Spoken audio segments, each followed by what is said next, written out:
Yep, I got it, Zoom. Just put it through. Stop asking me, am I sure that I want to go live? We are a fun crew to go live with. I think it's time to get off Zoom. I think it's about that time. I'm working on it. We'll talk more off air, but I'm working on getting off Zoom. Don't worry. All right. Welcome, everybody, to an all-new episode of GVN Talk. I'm your host, Jawan. Joined with me, as always, is my amazing panel. But you guys will notice that this week, there are some new faces. Obviously, Jayla was here last week.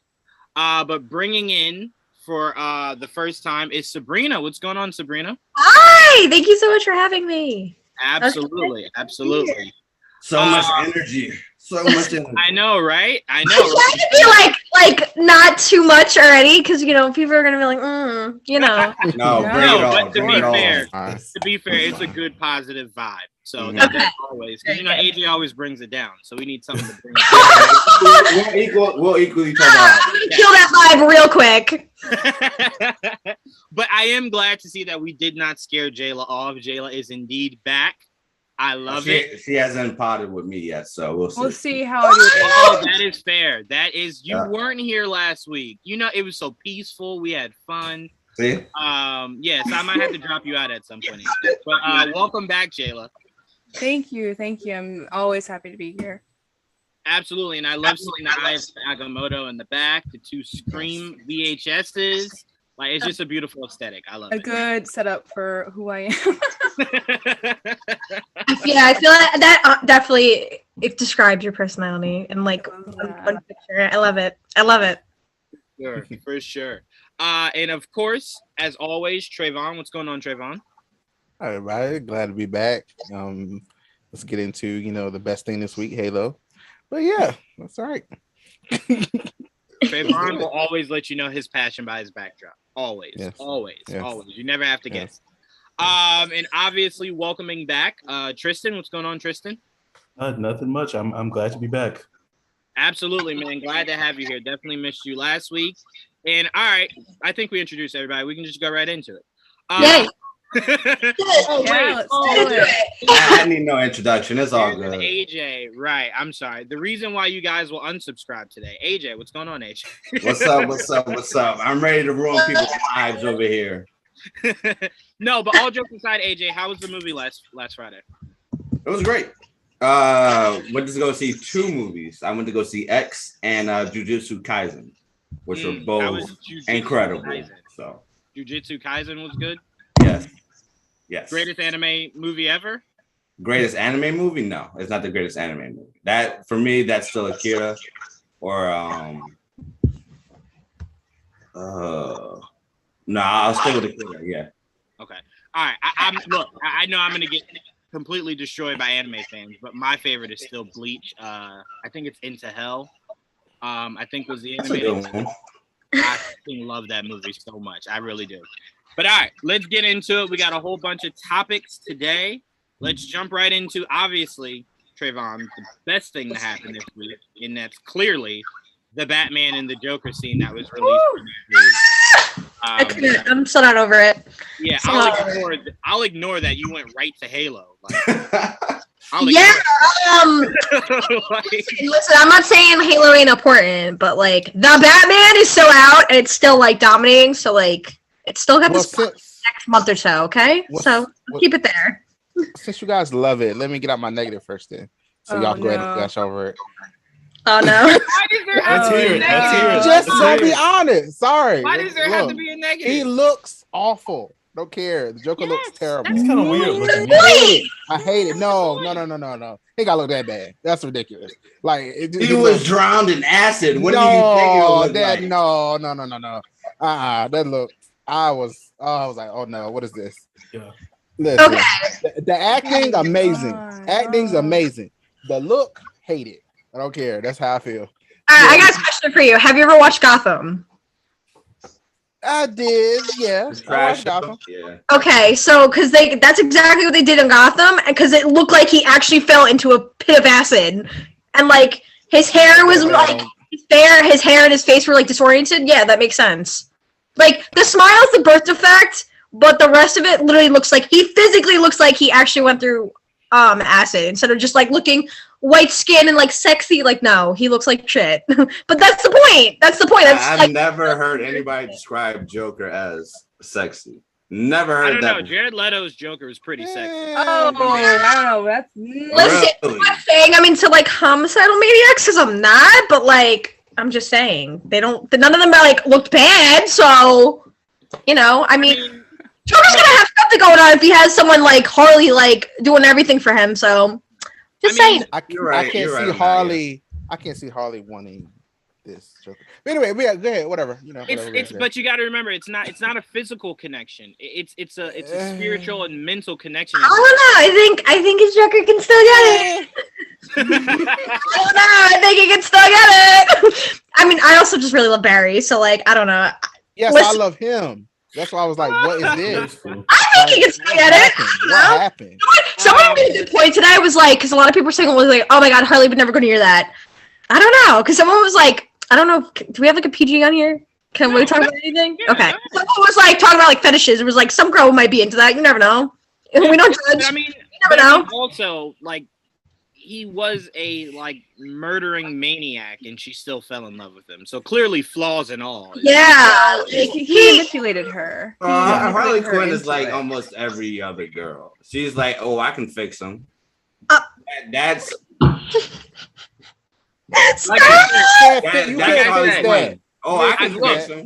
I prepared you guys. I told you the reason why you will unsubscribe will be AJ today. I said that. Okay. Not to call myself out, but like, no, he right. Trayvon, so you got somebody in the comment section that says Trayvon wants his Joker to look like a pimp named Slickback. Look, I admit it. I want him to look good. Sorry, I don't know. I don't know why though.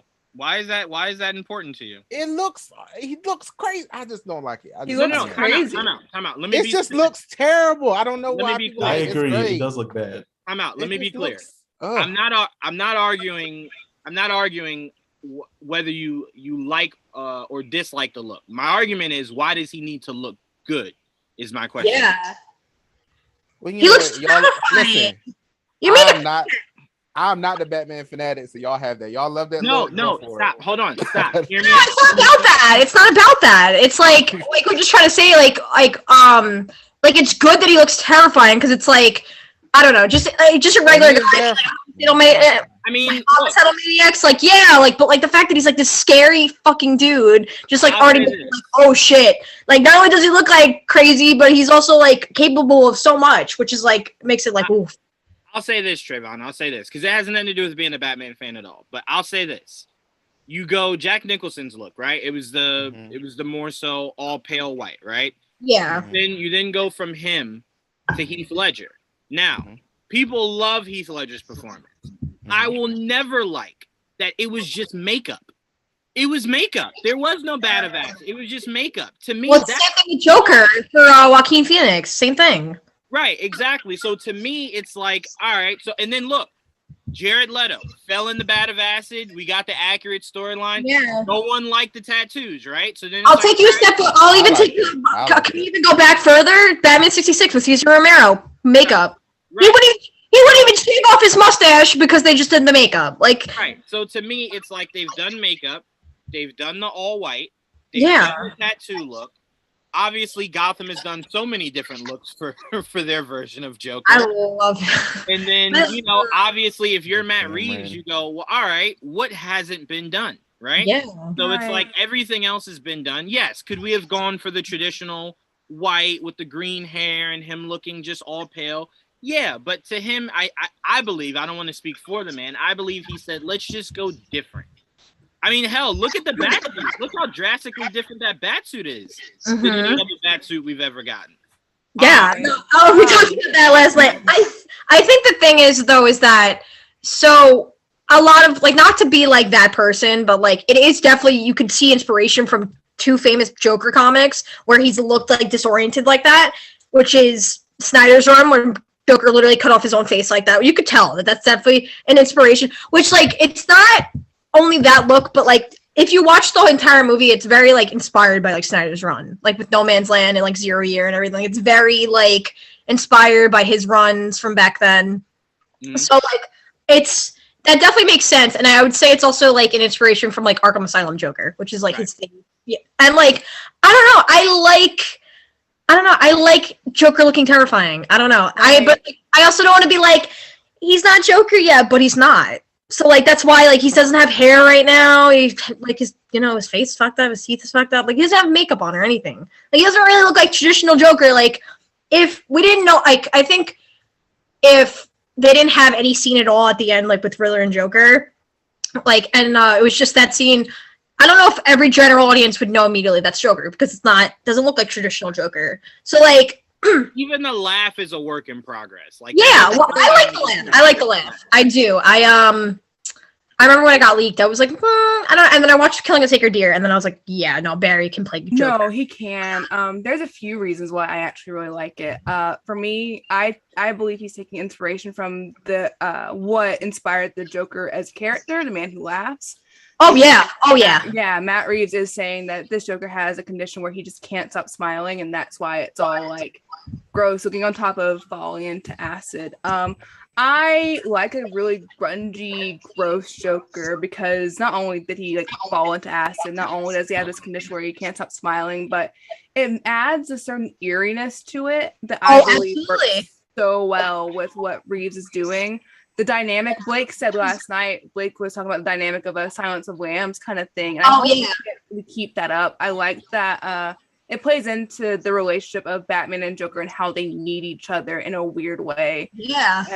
I like it a lot. I like what we're doing with it. I know a lot of people want to see like the Prince of Crime kind of swagger to it, but I think this take is going to take us to a path that has a lot more interesting storytelling as far as who the Joker is, where he's coming from, what he brings out in Batman, and things of that nature. Yeah, no, I would definitely say that like I know like because even people say it about Riddler, like he doesn't look like the Riddler we're used to, but like if you think about it, like every single character like definitely fits like the tone of like what this movie was going for. Like I remember looking at the first, like I was like, I was like, it's based off of Zodiac Killer Riddler, which is like that was the kind of tone that Matt Reeves was already setting for like this from the first teaser we saw. And like watching the whole movie multiple times, it's like, yeah, no, that was definitely like I'm not gonna sit here and say like, oh my god, he was the most accurate like clothing wise for Joker for Riddler. Same thing with Joker, but like that's what like Batman being in the second year, like all these rogues are not gonna like have their final suit. They're not gonna have like they're still learning how to be like their own. To me, accuracy to me when it gets used, accuracy. I think people take when you say accuracy, they're like, well, that doesn't look like that. Accuracy can mean so many things. Accuracy can mean how the character acts. Like, damn, that feels really accurate to like it's what the I know core of their character is what I'm looking for. Oh yeah, that's like if you dive into the MCU, you're gonna find way more accuracies in what they look like, more so necessarily than what they act like. Right. You know what I'm saying? Because it kind of feels like it's more of a uniform for how all of the Marvel characters act. Right. I'd even argue that when you're transitioning comic to film, there's a lot of things that you have to work with, not only to make it interesting and feel new to people who love the characters, but make it work for general audiences that aren't used to certain tropes and things that happen in comic books. So there's things that you just have to adjust a bit to make it work on film that kind of won't work as well as it does in comics. Yeah. No, absolutely. I definitely agree with that. I want to know, Trayvon, outside of the look, what were your thoughts on the actual 5-minute scene? Oh, I said the acting was great. I thought the acting was great. I like to play it on the almost like I was wondering if the Joker was a little jealous of. I was like, oh, so he kind of likes you or he's watching you or whatever. I was like, oh, is he a little jealous of it? Like, I get that. I get that this is the Joker. I get like all that's there. I didn't have a problem with the acting or what they were insinuating or any of that. I got all that.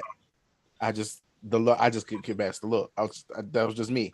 But I am pulling from not the same area it seems that everybody else is. I'm pulling from the movies I've seen, and I'm expecting him to look like that. Other than that's just me. But other than that, the acting was amazing. But I want to make this clear, Trayvon. It's not a wrong feeling to have. I tell you all the time, it's not a wrong feeling to have. I just always stress to people, Because I remember when Jared Leto, when he first released the look of Jared Leto as Joker, and everyone just immediately was ready to burn the internet down. There are so many different versions of Joker that look drastically different than the others. So I just always say, when you get kind of creative with Joker, I allow that probably more so than anything else, because there's just so many great interpretations in the look-wise for Joker. It's just the only look that's been popularized is the ones you see in the movies. You know, I always tell you. No, but that's why I always say, I was telling Joel today, like, that's my biggest fear, is that there is this new generation that's growing up today that will learn their comic stuff from the movies, not the comics. And they'll pick things off of, no.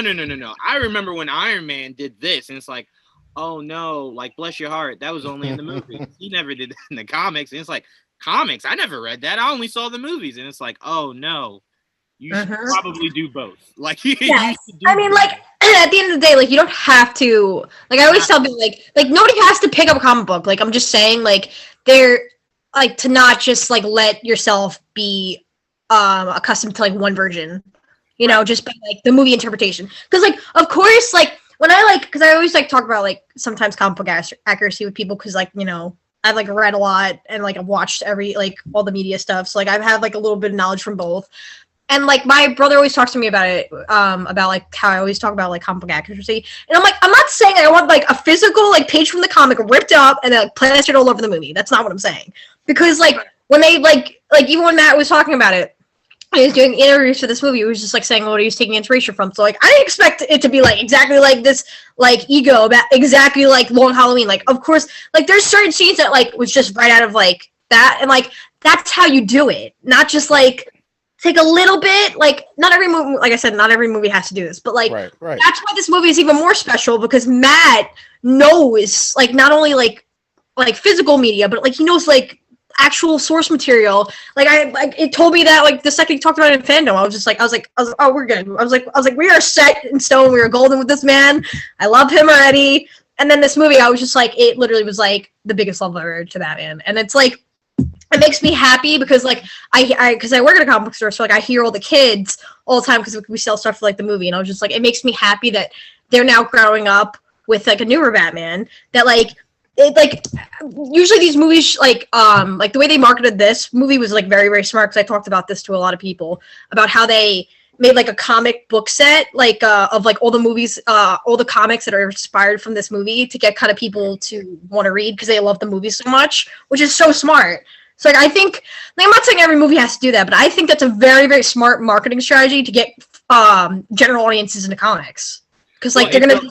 It's a lot harder for Marvel fans, because now that Feige has his hands the comics are starting to look more like the movies. The cartoons are looking more like the movies. So it's kind of happens with anything. I think that could happen with eventually with DC too. Like I don't think that's entirely anything wrong with that, because it's just like, you know, like I think they might think it's like a good marketing strategy, because they're like, oh, maybe if people who love the movies see like this character, like she looks exactly like this in the comics, maybe they'll pick it up. I mean, that is fair. That's a jumping point for sure. I don't think there's like a good right or wrong way to market it. It's just like at the end of the day, they want to market it for sure. But you kind of rob people of other experiences. No, you're right. Absolutely right. If that's all I'm reading. But Tristan, I want to pass it to you. What were your thoughts on that? First of all, let me answer this before I ask you that. So it's a twofer. What were your thoughts on the interrogation scene? And also, how dope is it that if you zoom in, Joker stole a paperclip?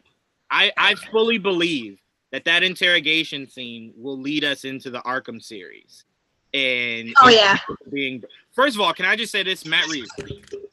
If Matt Reeves does this Arkham series in season 1 is the first ever Arkham Batman game where Joker breaks loose in Arkham, and it's Batman trying to put everyone back into that. I'll just say this, HBO Max will easily outpace every other streaming service in the course of that series. They already do.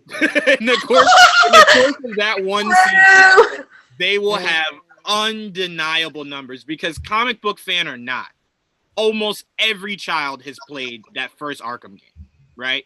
It's just everyone knows it. Everyone knows. I feel as though everyone knows it. So I'm like, how crazy would that be, Tristan, if him stealing that paperclip maybe leads to more? And then your thoughts on the interrogation scene as a whole. So yeah, I didn't even notice that he stole that the paperclip until somebody on Twitter pointed that out. But I do think that's like, it's definitely foreshadowing of what's to come. I was thinking more so in terms of just the next movie, but you're right, it definitely could lead into the Arkham TV show. I'm with Trayvon on the point about his look. Like, I really couldn't get. It was just really jarring for me. I was just like, Barry, is that you? Like, it was just, yeah, this look really. I don't know. I just couldn't get past that. But the scene was great. Like the acting, the dynamic between the Joker and Batman, all that was great. It was just that I just kept coming back to that look. Like, dang, did they really have to make him look that messed up? But I mean, as people have pointed out, he's not supposed to look handsome or attractive or whatever. He fell in acid, right? Yeah. So right. It was accurate in that sense. It was still just like, dang. No, but we made it clear. We made it clear. He still looks good. Still looks good. I don't care. I do believe that there should always just be a healthy balance. Like I think my biggest issue with the Nolan trilogy is that it went too realistic. It escaped the mythology of Batman and went too more so like, what would a Batman in real life and his villains in real life look like? And it kind of robbed you of like, because I could never picture a Mr. Freeze, a Poison Ivy, like anything like that in that world, because he made things just too grounded, you know? Yeah. And I think, with Matt, I think he found the balance between grounded and like comic booky. And like that's why I like the Joker look. Because it looks comic booky, but it also is the realism of if I fell in acid, I would probably look more like that. Yeah. Leto, right? Just come out like bleached skin, just a little yeah, I don't think it would do that. Some green hair. No, not at all. So no, maybe. I mean, look, having an issue with the look, I completely get. But I do also kind of feel like what might help more is put into its proper context. Because it was very dark, and you kind of got like flashes of his face from like the dim light of it, and it's like, it kind of looks really bad. But I think once we see it in the flow of a movie or a flow of a series, it could be something that, you might not love, but you can kind of just wrap your head around a little bit better. Right. I remember seeing a trailer for The Dark Knight and seeing like how his paint was smeared and going, oh no, I don't think I like that. And then when you watch the flow of the movie, it just doesn't bother you as much, right? Mm-hmm. Yeah. It's still very apparent, like you're ignoring a lot here, but it doesn't like, I can't sit through this. It's just bad. I think it's important to remember that it was very, very. We don't ever see the Joker. Like, we don't ever fully see him. Even though people are editing pictures together, it's still not an idea of what he actually looks like. So we don't really have a reveal yet. And I am super excited from like the blurry bit where we saw his whole face, the blur. I know it's just a blur, but I'm very intrigued to see what it actually looks like, full, all put together. And I see the full thing emotion, like you were saying, is going to hit a lot different than people are expecting now. Because we only have 5 minutes, and I'm already in love with it personally, but we only have 5 minutes, so there's so much more to explore. And people are kind of getting ahead of themselves sometimes a little bit. I will say I thought it was hilarious because like people were posting it today in pieces, right? So like someone just would release a 2-minute video, and I'm like, damn, that kind of feels short. Like it feels like there was more to that. And then I'll see someone else with another 2 minutes. I'm like, wait a minute. And then like if you go to our Geek Vibes Nation page, we have it in its full parts, and it's like, oh, okay, that makes so much more sense. Yeah, when it came out, it was like a minute. Yeah, it was like 2 minutes, and I was like, oh, that's it. And then like someone else was like part two. I was like, oh, and then like someone put it all together. It was like 5 minutes, and I was like, oh, okay. Yeah, that makes so much more sense. I was like, that would have been so short. Like, very. I'm like, you didn't have to release that at all if it was gonna be that short. But AJ, I want to go to you.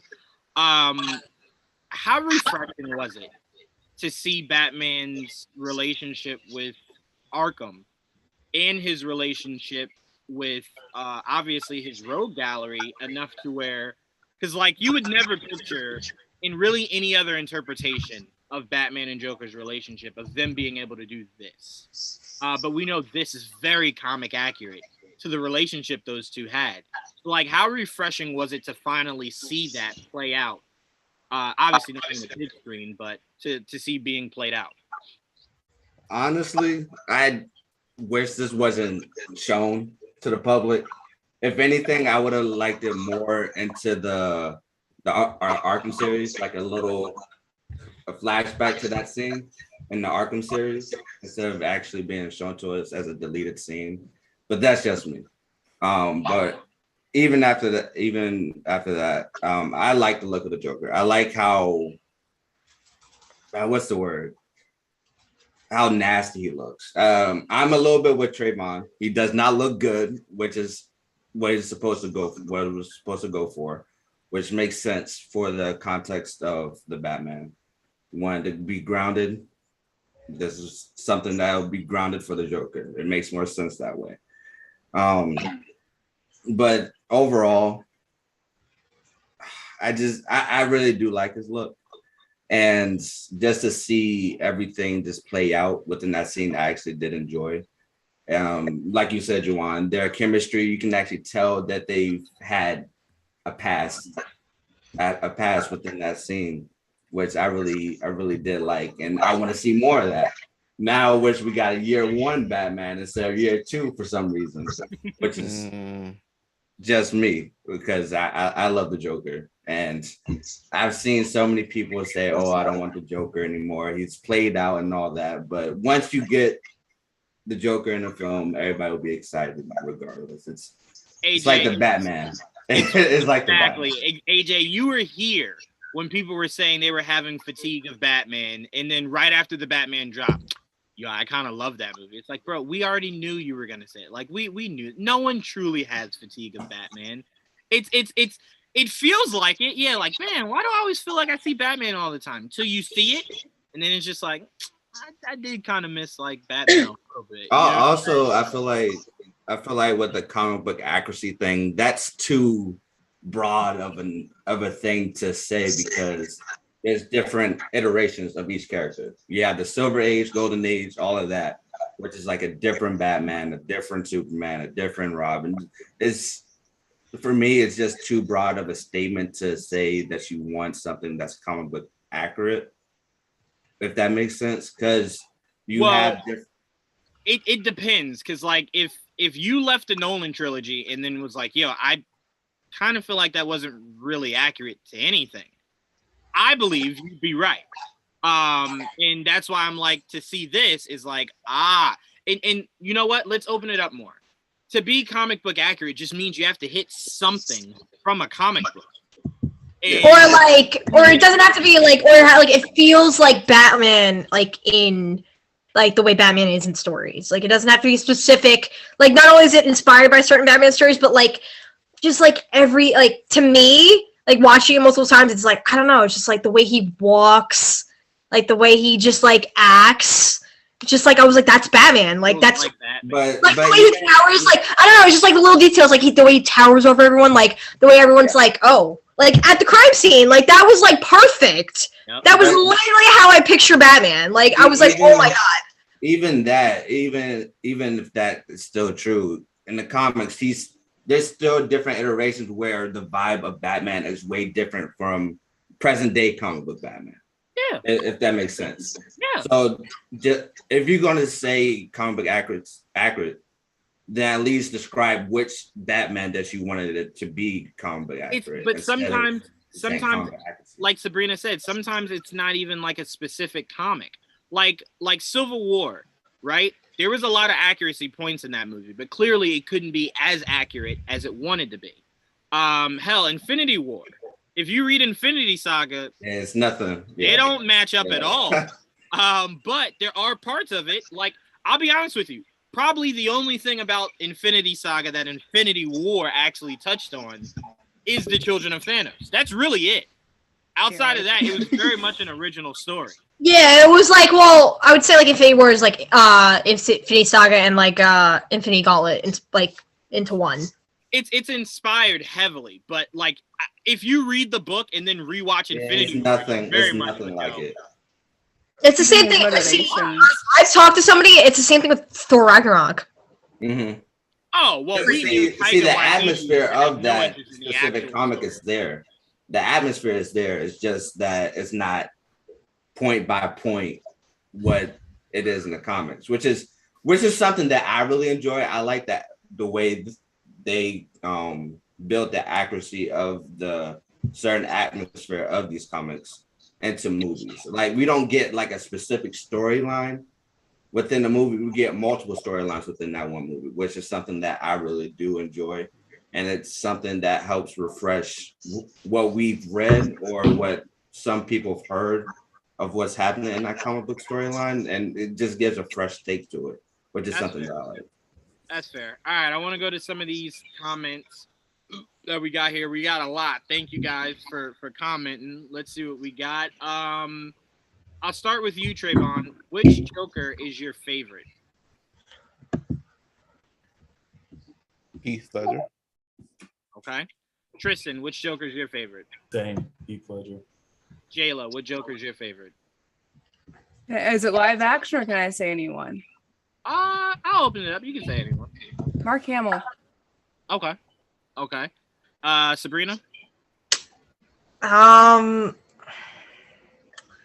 Okay, I do like Ledger, but I'm gonna say Cameron Monaghan. Ooh, okay. I know Blake. Me and Blake definitely like agree on that. Like, I don't know. I just like see. I was very weary about the show Gotham because I was just like, I just didn't trust like all the CW shows and like making shows into like just because of everything with Flash and Arrow. Like I was just like, no, that's this conversation for another time. Yeah. So I was like very weary about it just because like it's, you know, Batman and like on a show. I was just like, I don't know. Like there's a reason why they never did a show, so I just got nervous. But then I saw the Russian roulette scene and I was like, oh my god. That's like perfect Joker. And like he was like the entire like highlight of the entire show. Like, oh my god. Like I know like they did like the twin thing with Jerome and Jeremiah, but like the two of them, like he played two roles at like two different people in the show. Like, I don't know, he was the best part of that show. Like, honestly, if like we didn't have Barry, like I would like kill to see him in a movie as Joker one day, because like that's how amazing he was. Yeah, I literally left the show and came back because of him. Yeah, I was like, oh my god, like I'm done. I'll come back. Incredible. I love him. AJ, who's your Joker? Arkham Asylum Joker, voiced by Mark Hamill. Instead of the animated series, it's the Arkham Asylum Joker. Yeah. Okay. I told you guys my answer for this is the same answer I gave it for the Batman. It's whoever's the current Joker. That's always my favorite. To me, Batman. My favorite Batman usually goes with whoever's the current Batman. That's my guy. That's who I'm riding with. Whoever's the current Batman. That's it. Me. We the same. We just get each other. We get it. We just get it. Like whoever's current. That's it. That's my favorite. I think, but like somebody made a good point. Like we've never had a bad Joker adaptation. Like I really a lot of people would argue that like heavily, but I know they're gonna like say that, but like even then, like I don't think he was like god awful. But like I don't think anyone was like, oh my god, like bad. Like he wasn't the best, but he wasn't bad. He had a nice laugh. And he fit the universe. I'm just saying, he fit the universe. Every Joker fit the universe. Yeah, Jared. Yeah. I love Jared. If you put then who are you talking about? Huh? Wait, then who are you talking about? No. I was just trying to figure out who you guys were talking about in respect. Well, like usually when people say I don't know, it's usually I really thought y'all were talking about Gotham's Joker, but I will say for Jared Leto's Joker, I think I felt the strongest of passion towards his Joker, mainly because, like I said, David Ayer was going for what would a Joker look like today. And I say this all the time. Around when that movie came out, that was when, regardless of how you feel, that was when Tekashi 6ix9ine was really getting popular. Yeah. And a lot of kids was doing face tattoos all over their body, driving bright yellow Lambos, red Lambos, and I'm like, Lamborghini. I'm like, but no, I mean, even in the comics, Joker had tattoos too. There's certain issues in the comics. Joker had tattoos. He did. He had that big ass dragon tattoo. So I'm like, to me, and his Joker did the one thing no one else's Joker has ever really dug into in live action. He had already had established fear. His name meant something. When you said Joker's name, it wasn't just saying it lightly. It meant fear, right? It meant this almost the same thing Batman's name did. You didn't speak it. That freezer scene in the Suicide Squad is the most comfortable I've ever felt with a Joker. Because he was already established, the fear was already there, and that guy's face when the Joker came around, that was just like, yes, that's Joker. Yeah. Even the club scene where the guy goes, no, I don't want anything to do with Harley. That's your girl. Like, go ahead. He understood, like, you don't mess with Joker's Harley. So to me, that probably elicited the most natural reaction from me, is seeing a Joker that's just already established and feared already. So I really appreciated that. All right, let's see. My all-time favorite Joker is Mark Hamill, but design-wise is Barry. Oh, that's very interesting. I like that. What I really liked about Barry's Joker is that he wasn't trying to be scary with his laughter. He gave this creepy, which was perfect, and his laughter was creepy. Yeah. That's honestly what I loved about Jared's Joker's laugh too. It was just like really like grandstanding. It wasn't like trying to be menacing. It was just creepy. It was weird. Also, shout out to the people that did Barry's makeup. Oh yes, absolutely. Oh my God, he looked so good. Listen. I know I'm biased to this movie, but like if they don't get nominated for Oscar for best makeup, for Colin Farrell alone, they should get. Listen, Suicide Squad can win for that. Like the Batman definitely should. You're not wrong. And like I don't mean that like an insult. Like I'm just saying, like that's just great makeup. Like you know what I mean? Like just need more for like more. Was there anything good makeup wise in 2016 though? Star Trek. No. Oh yeah, Star Trek. Yep. Star Trek had good. Character design. Okay. Yeah. Let's see. I have a question for Sabrina. Have you played the Telltale Batman games? At one point, you go to Arkham Asylum as Bruce Wayne. Yes, you do. Yes, I have, and I do love those games. And like speaking of that, I would definitely say that I felt a little Telltale vibes in the Batman, which I love. Especially with like I think what like something I definitely like noticed in every detail, and this was even before I watched the movie, was like watching either like TV spots or like trailers or anything, was like it wasn't just like Matt didn't just hit the nail on the head of just like comic Batman, but like Batman the animated series Batman, like Arkham Batman, like it's just like every type of little media, like little things that I was just like, oh my God, I love this. Like it took little things that I love from other Batman media into this movie. It's like, oh my God, like it's like little things like when he's like running down the building, like that's like I don't know, that's just like that's like Batman, like Arkham Batman, or like the way he was fighting those goons like on top of the I don't even know what to call it, but like in Gotham Square Garden, right. Like that was literally like a scene out of Arkham. Yeah. Like that was like pure Arkham Batman, and just like oh my God, that was like perfect. I'm with you. I know this probably will get missed, but Mark Hamill's Joker laugh is really terrifying. He just nails it every time. I love how unpredictable he is as the Joker. You never know what he does next. Absolutely. I'm with you on that completely. Just to note, I love Joker's look. I respect anyone who doesn't like it though, but I think it works incredibly well. Yeah, I prefer if they go the comic book route for a change. The whole realistic angle can only work so much. Well, they usually go comic book angle, but people didn't like it the last time they went comic book angle. That was Jared Leto. I'd argue that this is going comic book angle too, as far as some of the stories we get with Joker. Mm-hmm. Yeah, well, like I said, I think it's like what I said earlier. It was like I think it's like a perfect balance of both. Yeah, exactly. There's very comic booky things going on here. Yeah, it's like some things were like, okay, that's realistic, but then you're like, oh wait, it's a comic book movie, like, or it's like, oh, why did this happen? Oh wait, it's a comic book movie.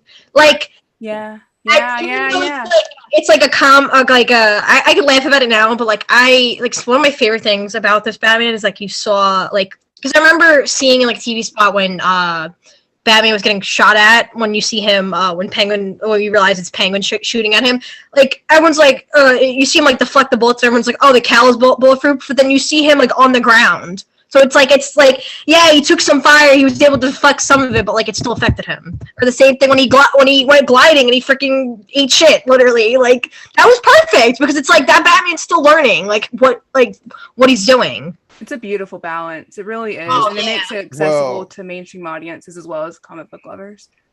Let's also keep in mind that when Matt Reeves says grounded, doesn't mean grounded like in real world situations. It means grounded comic book wise. Grounded in the comic book world they built. Yes. Yeah, well, like it's like more like I think like scenes like that were more realistic. Right. It's like I like seeing like young Batman still like fail. You know what I mean? Like because he doesn't know everything yet. Like he has confidence. But that's the thing. He wasn't the greatest. He's not the greatest detective yet. So it was very interesting to see him kind of just like, oh, I fucked up bad. Like really. Yeah, he's like, when he said like you are, he's like, oh, and I was like, oh, okay. Like I love that. Like see, like a lot of people are like, oh, that just goes to like, because I've seen like a lot of people who like, you know, want to hate on the movie. We're like, oh, this proves that Joker's Batman's not a good detective. It's like, no, this is his second year. Like he doesn't know everything yet. He does not know everything. That scene also shows how quick. I'm gonna go to you, Trevor, as well. Oh, absolutely. It makes zero sense that people don't think that he's a great detective yet because he knows he made that one mistake. And while Penguin and Gordon was talking, you can just see his mind just going and going, trying to figure it out while they're talking. But here's the thing. No one else could have figured that shit out. So absolutely. I was doing detective. But what were you gonna say, Trayvon? Not about detective stuff. I thought he was fine in that. I was talking about the bulletproofness of it all.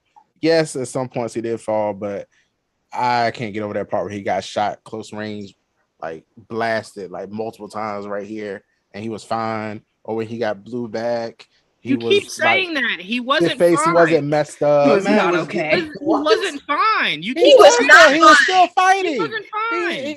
That didn't stop him get blasted. No, but time out. By like a machine gun right here. But see, I think a lot of people forget that. That is like when everyone talks about like, oh, Superman is bulletproof, Flash is fast, and Wonder Woman is super strong. I think people forget the thing of Batman outside of being a great detective is his massive ability for endurance. Resilience. He can endure. He has a high level of pain, a high pain threshold.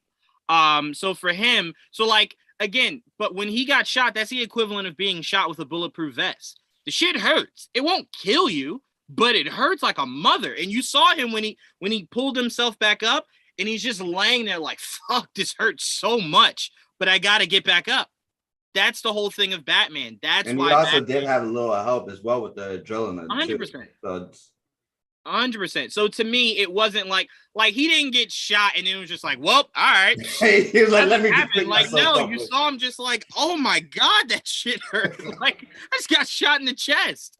But and look, a lot of people like to go to that, but I always laugh because I'm like, all right, if you wanted to make a big deal about the Batman kind of getting back up, that's not the scene you make it for.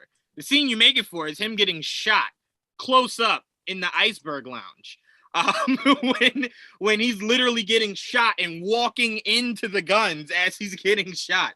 That's something you can make more so of. That's the one I'm talking about, where he's getting blasted. He's walking up in that hallway or whatever. Oh, okay. I thought you were talking about crazy. That's the one I'm talking. No, but I love that. Those were automatic weapons, and it was more so just like, all right. And it was nothing. Yeah, he has armor. He has full on armor. I appreciated that. Also, there's a difference in impact between a bomb in his face, a rifle, and a shotgun. So that also goes into. What about the bomb in his face? We have to. Also he flew straight back. He literally flew, and it knocked him the hell out. His face was fine. He didn't wake up for hours after that. Trayvon, the bomb didn't explode in his face. Yes, it did. No, not right here in his face. Yes, it did. No. No, wait. Okay. So hold on. So you're telling me he was running up to it. Hold on. So you're telling me you can accept falling into a vat of acid and coming out sexy, but getting blown up and not immediately see dying. What you did right there? See what you just did? That's not what I said. See, that's why I don't make these comments. See? You were that's saying not what I said. You were saying he didn't look good. Crazy. Okay. All right. All right. What other comments we got? Oh my god, I'm so sorry. My like Wi-Fi cut out and everything was. Okay, You're good, we're good. Sabrina. You're good. Hi. All right. Let's see. How did you guys? Jamie's here. How did you guys feel when you saw the Batmobile? Thank you. I have to. No, Jamie. I was letting you do your thing before I brought you in. You look like you was eating. I didn't want to rush you on. Hi, Jamie. Yeah, I literally just got this. Hello. Hey, Jayla. Nice to meet you both. So sorry that I'm late and that I wasn't here last time. Student films are like, we're all panicking because the deadline is literally next week. So I believe in you. it's been busy. Thank you. You got this. Thank you, guys. And it's All okay. It's okay, Jamie. No matter how late you are, you'll never be AJ. So it's okay. Ooh. You're good. I mean, so. This is his villain origin story. Right. This is. No, AJ's already a villain. Leave me out. Leave me Yeah, out. I'm the villain of the group. So Right. This is That's year all 2 good. of AJ. He's already an established villain. But so the question asked us how we felt about the new Batmobile. It took a while for me to get kind of used to it, but I hated the tumbler. It's the most unpractical Batmobile. Like the whole point of the Batmobile is like I can exist within traffic. Like if I'm weaving through cars. That shit moles down anything in its path. It's like it's not the most The tank. Okay, yeah, like I'm. Can I just add to your thing? It's at the end of the day, the Batmobile is supposed to be a freaking car. So like the fact that like this Batmobile already looks like a car, and like they still made it into like a monster type beast in this movie is like already perfect. Right. Like obviously, And I'm what sorry. also makes it cool is like if you take out obviously like the heavy thrusters that the damn car has, it's a car he could literally just drive as Bruce Wayne. I just don't like the color. It's just I don't know. Like to me, you could drive it as Bruce Wayne, right? And obviously like change some of it and then like flip a switch and then it just transforms into the actual Batmobile. It's just more practical. But you look at the Tumbler and you're like, the Tumbler works if I'm playing Arkham Knight, right? And I just want to fuck shit up, right? I'm just driving through Gotham, Yeah. devouring everything. But the practicality of driving through a city in something that takes up the entire street, what is practical in that? Like, I don't know. It makes more sense if it was like if it appeared in the game. Though, is to be stealth. How the hell do you stealth in something I could see from 50 blocks away? Like, oh, that's Batman. Like, he's on his way. You're right. No, you're right. Literally. I hated it so much. So to me, it took a while to get used to this one because this one was more so like Sabrina said, it was just a car. And it was just like, oh, it's just a car. I mean, like Ben's Batmobile was beautiful. Yeah. It was a lot bigger than I needed it to be, but it was beautiful. But this was just like I think I wasn't really sold till you see Oswald standing there and you just hear the revving of the Batmobile and it's just like, oh shit. And then like when even when they like showed the whole scene with him with the fire, like, are you kidding? Yeah. Are you kidding? Yeah, when like you drive through there, yeah. Alright, if that scene alone did not sell you, like the way he jumped through the fire, come on. My dad does not like car chases, and my dad was like, that's incredible. Like my dad hates that movies. I do miss the operation of the Batmobile just sliding open and Batman jumping in it. I miss the visual of that. One day. Maybe one day. There's still time. No, look, we could get it as early as Batgirl. Because last time I checked, that's what Keaton's Batmobile did. It's not open. wrong. Oh god, I love Batman so much. So we could get it soon, but I want to start with you, AJ. What did you think about this new Batmobile? Wait, say that again. What did you think of the new Batmobile in Robert Pattinson's Batman? Oh, I loved it. I actually liked it even before I watched the movie. I just liked the look of it. But when I watched the movie, I was just in awe because of how horrifying it looked during that scene. I love the sound design of it. It's just amazing. And everything you were talking about with the Batmobile, I agree. It's the Batmobile. It's as its own. It's a character, which I really do like, and it felt like a horror. Instead of feeling like a good type of character, it felt like a horror character. Yeah. Where it just haunted Penguin throughout. It was just so cool. Yeah. I mean, I loved it because it reminded me of like I'm a big Snake Eyes fan. And anyone that knows Snake Eyes knows he has his right-hand man, Timber. That's his wolf. And anytime you saw Snake Eyes with Timber, it was just like, oh, shit. Like, I had to deal with Snake Eyes and Timber. That's what I loved about, like you said, AJ, utilizing. And what made it even better was he spent the whole movie on his motorcycle. So that when you get the Batmobile, it meant more. Because it was just like, oh, I haven't even brought out my best weapon yet. Like, hold on a second. Let me call him real quick. Now, look, I do think that Matt Reeves approached the Batmobile kind of like how they approached things in the first Daniel Craig James Bond, where everything was more practical. And it wasn't gadget driven. It wasn't like the typical James Bond, But I will tell you this, Matt Reeves. I will not accept that for part 2. That Batmobile needs to have some gadgets in there, something. Because seeing it used for a car chase, perfect. But I need to see that Batmobile used more in movies going forward, and I do want to see just gadgets and shit, like a bat grapple that comes out of it, or smoke pellets, or just something. I need to see more gadgets attached to my Batmobiles. It's what makes it super dope.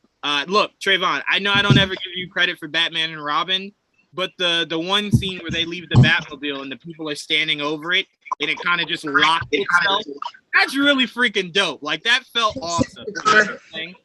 So I'm like, I want to see cool stuff like that. But Trayvon, I'll pass it to you. How did you feel about the Batmobile? Oh, I thought it made sense for him. It's his second year. I thought it. I was like, why? Why wouldn't he have a car that's like kind of powered up a little bit? Like, why would he? That's not. I don't see that as something. That's not. If it didn't have that big thing in the front or whatever, he could drive it around. But right. Like that, it's clearly just for that. Just for yeah. So it looks. I mean, yeah, it was cool. I thought it made sense. It didn't seem over the top or anything, but I did like the tumbler. I understand that it didn't make any sense for him to have something like that, but it's fine. That type of stuff is fun. Like, he was like, "Yeah, I'm here. I'm Batman. Yes, y'all know it's me. Get out my way." Like, I mean, get out my way. Like, it was frustrating watching it. It was frustrating watching the scene in The Dark Knight where it gets stuck because it's so fucking big, and he has to ride the motorcycle out of it, and it's just like, yes, Bruce, it's not practical. That's like, of course you were gonna run into that. So I mean, like I said, I would have enjoyed that more if he utilized it as like just a weapon. It wasn't the main Batmobile. It was utilized for like the entirety of The Dark Knight Rises, like using it in war times where you're not worrying about collateral damage because the whole city is pretty much fucked. I'm fine with it. But in an everyday driving like he was using it, it's not practical, Bruce. It's just not. Tristan, I see you shaking your head a lot. So. So, unmute yourself. Me shaking my head. No. Did you like the Tumbler? How did you feel about the new Batmobile? Okay, so you remember when I said on a previous show that I felt like that chase scene was just, it went on forever, and I felt exhausted after it was done. Like, dang, can we move on? I did like the Batmobile though. I did. Jayla and Sabrina, I hope you guys don't think differently of me now, but I felt like that chase scene was just a lot. But yeah, I like the Batmobile though. It was cool. I like. Somebody said this earlier, like that it kind of invokes fear just by itself. Like it's his own character, and I do agree with that. I do think that the Batmobile should be kind of a symbol of, like, when criminals hear it or see it, they're like, "Oh crap, it's him!" Like, yeah, it's same thing as like the symbol kind of thing, just like that fear. Yep. Jayla, what did you think of the new Batmobile? Well, I loved it. I think you felt the power behind it. You felt the weight to it. It was something that feels, in the movie, it felt like it had the power that they were trying to portray. I love the chase scene personally. I thought it was so sick. I loved it. I don't have really any down parts to it. I know it's basically a baseline where we're going to build from there. The biggest part to me, like you were saying about Dark Knight, and how Tumblr was a bit much, but this one has the weight and the punch and the impact that Tumblr has, also being sleek and feeling like a Batman or a Batmobile in general. So I'm very excited about it. I loved it. I love the design. I thought it was great. It fit perfectly into the world. Yeah. I mean, and look, there is no better album cover than when Matt Reeves first revealed the Batmobile, and then like Robert Pattinson kind of just standing next to it. It was just like, that's a dope ass album cover right there. But Jamie, what did you think of the new Batmobile? I like it. I was a Tumblr crew, you know, so I kind of like the big, aggressive, tanky Batmobile. Admittedly, you know, not practical, rip but Jamie's cool as hell. dreams in half this entire segment. I know. I'm just like, damn, nobody liked it. Nobody.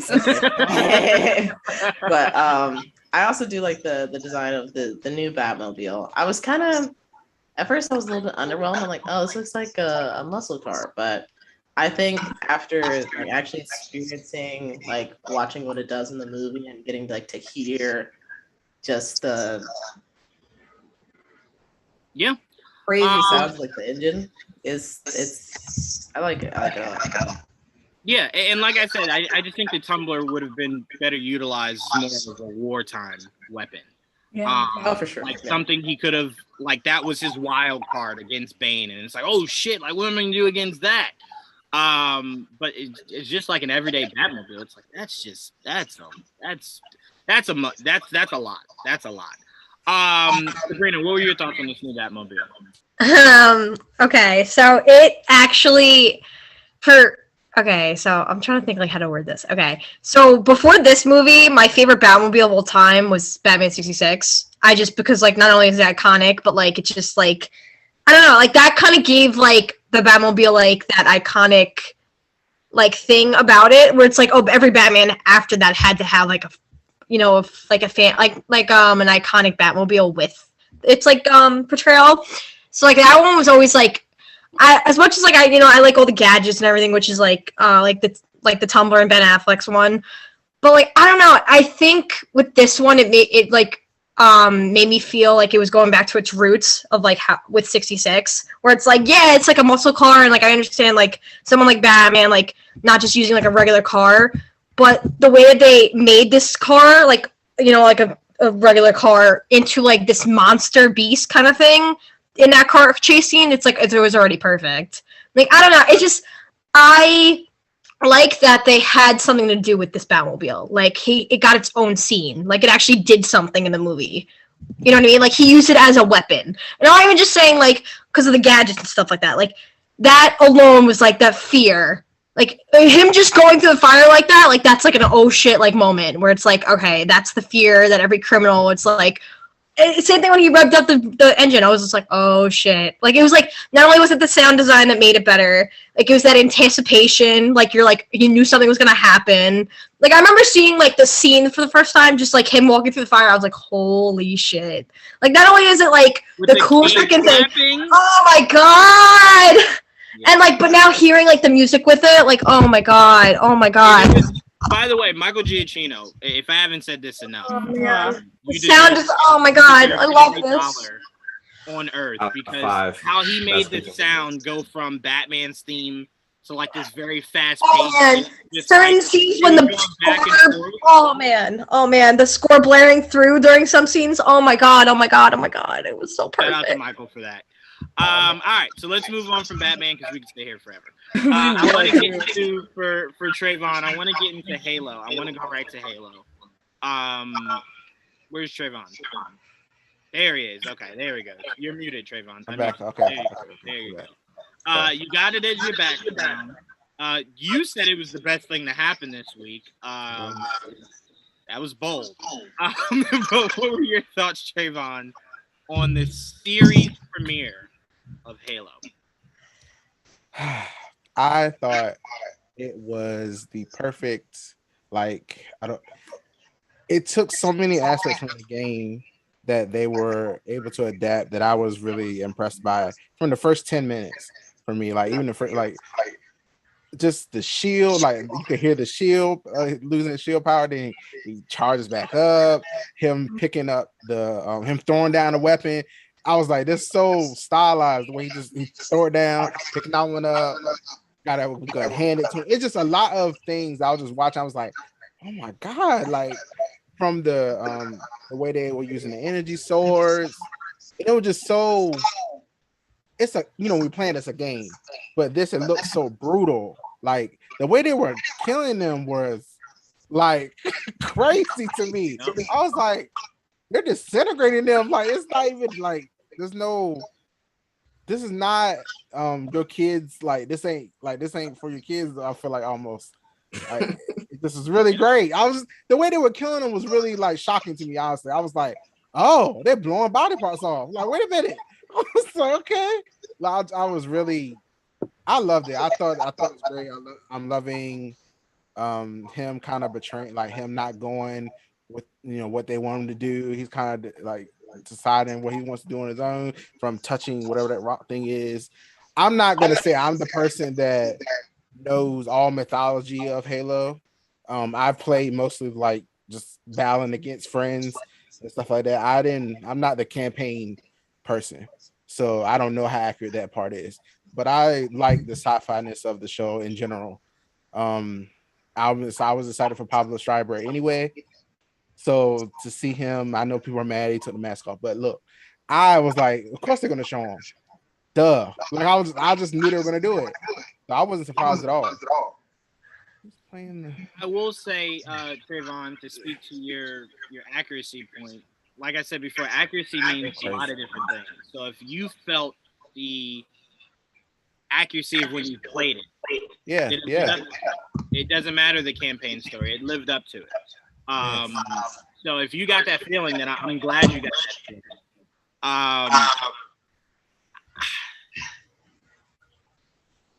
I personally think if I ignore the last 5 minutes, it was the greatest thing I've ever seen. Wow. Okay. To the video game. No. It's as far as video games, like video game adaptations.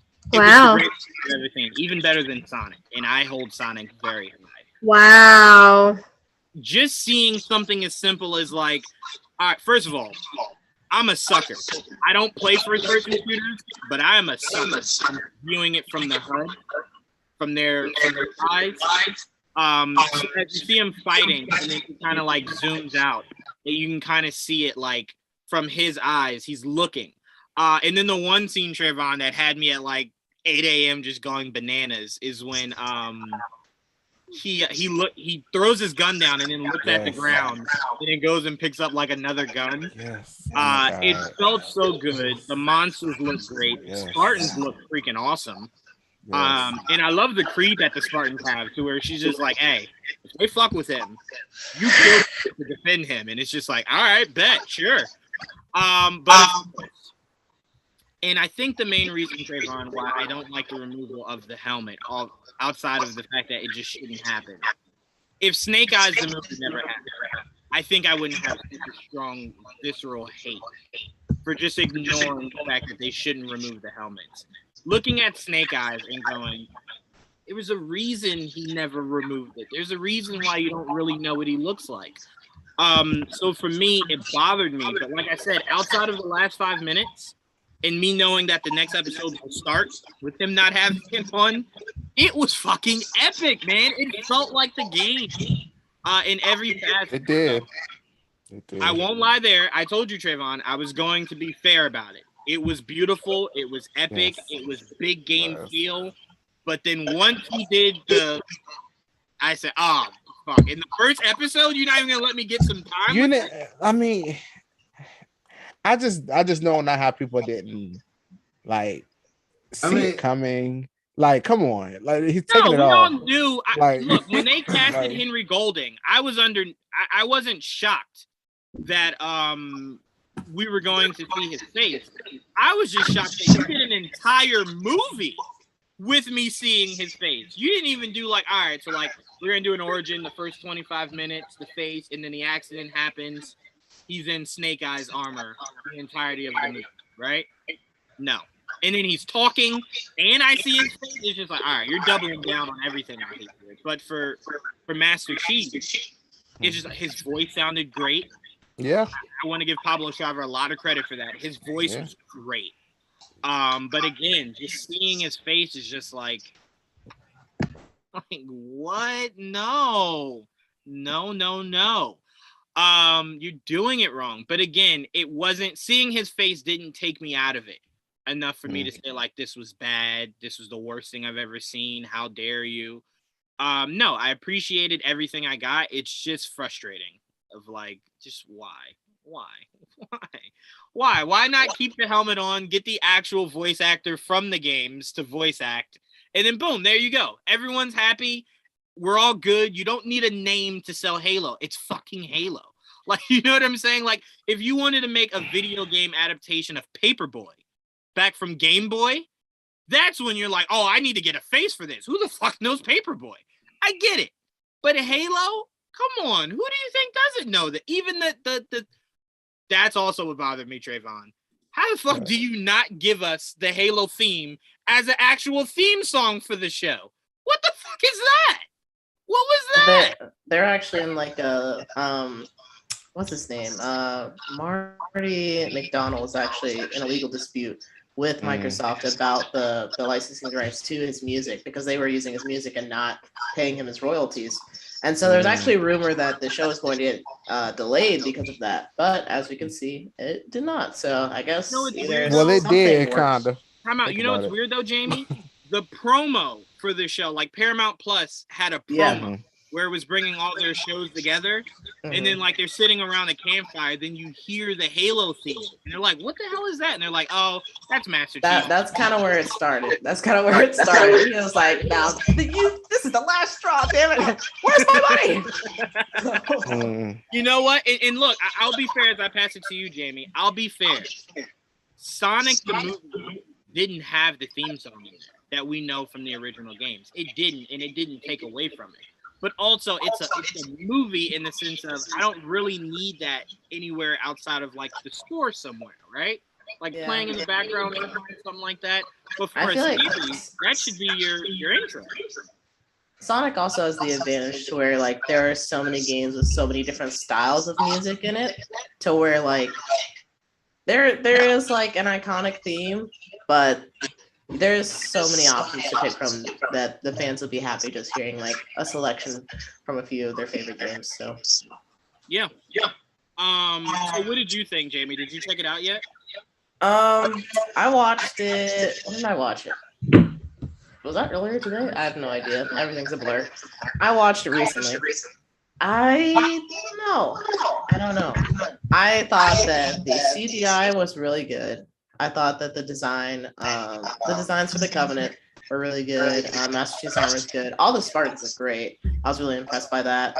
It's kind of funny because like when I was thinking about what I was gonna say, I feel like they kind of accomplished what the games have done and making something that looks really cool, is fun to be a part of, but the story is like, like it could be really great. It could be, you know, it's something that you just don't even remember. So at least in my opinion, I feel like Halo stories are very hit or miss. And this one, it was an interesting start out in this village of these people and then like talking shit about Spartans. And I was like, what what did the UNSC did what? and then to see like the Covenant show up. So now it's like oh crap, we have to fight the Covenant, and then the Spartans show up. It's like, oh my God, this is just getting worse and worse and worse. The whole scene where like everybody's just pretty much getting blown up was crazy. But the thing for me that kind of had me like, that's what? When the Spartans showed up, they were helping, but like literally everybody in the village still died. So I'm like, how much did you really help? How much did you really help? Like even the one dude at the end, the girl's dad, like Master Chief was 20 feet away and he couldn't have turned his head like, oh damn, hold on, let me help you out real quick. Like, no, that he died. And then he's like, oh, sorry, my bad. So right. I don't know. I wish the Spartans were a little bit active in that sense, I guess. Which we'll probably see more of as we continue with this show. And then I just really hope that I can't even remember Quan. I hope that Quan's story doesn't hijack Master Chief's story, because we're more here to see Master Chief than Quan, who may or may not be in the Halo lore somewhere. I have no idea. I haven't read the books, but she doesn't have a story or a family or anyone. So I don't know what storyline she got left. To be honest, like, I don't know. Like I don't know what she got left. I don't know. Well, I mean, I feel like she's gonna be here for like the whole. Be a rebel, season. sure, but she is. Far, but remember, her most important part of the story is she's bridging the two worlds. So that's world is left. No. not her family and friends. I mean, the idea of being part of that group that the Spartans are being part of and being regular people. Yeah, she's bridging that gap. She's what's gonna help Master Chief want to kind of walk two lines. So that's gonna be her pure importance. Is that? Go ahead. There was one thing I found funny, because when she was like independence, and I was like, who needs the independence? I was really confused by that. When she said, I was like, who? There's no one. You're the last one. Like, yeah, that's a good. Is there point. not there?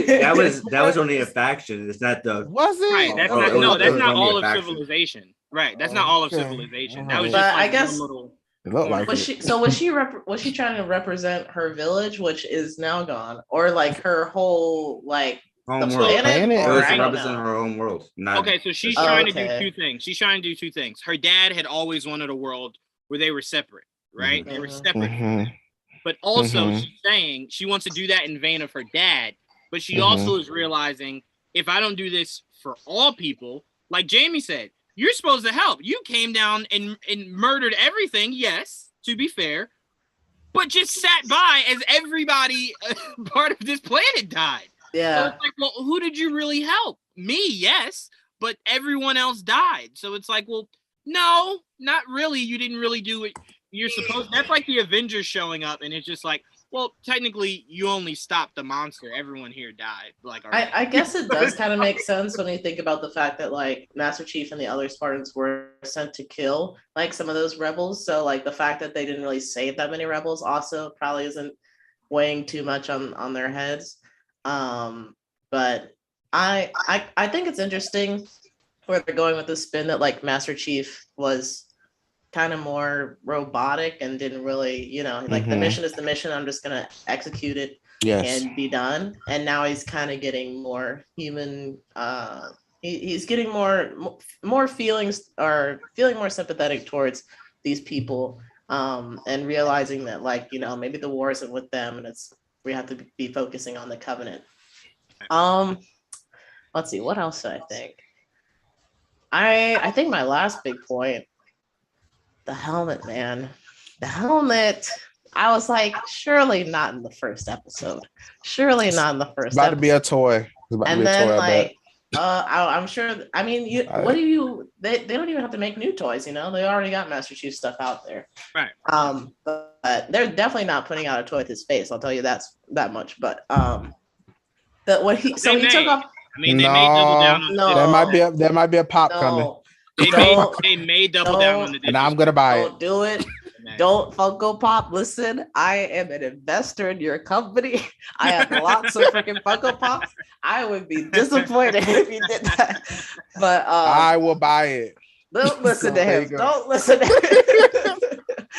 I mean, look, I'll say this, Jamie. I thought that with Snake Eyes, and they did release a pop and action figures with Henry Golden's face. So. Oh my gosh. So Pablo Schreiber as Halo, as Master Chief is coming for sure. See, okay, but here's the thing, right? So he takes off the helmet, and I'm thinking like, okay, maybe he just took off the helmet, so it's like we have a connection, like we're both humans here. And then I thought he's gonna put it back on.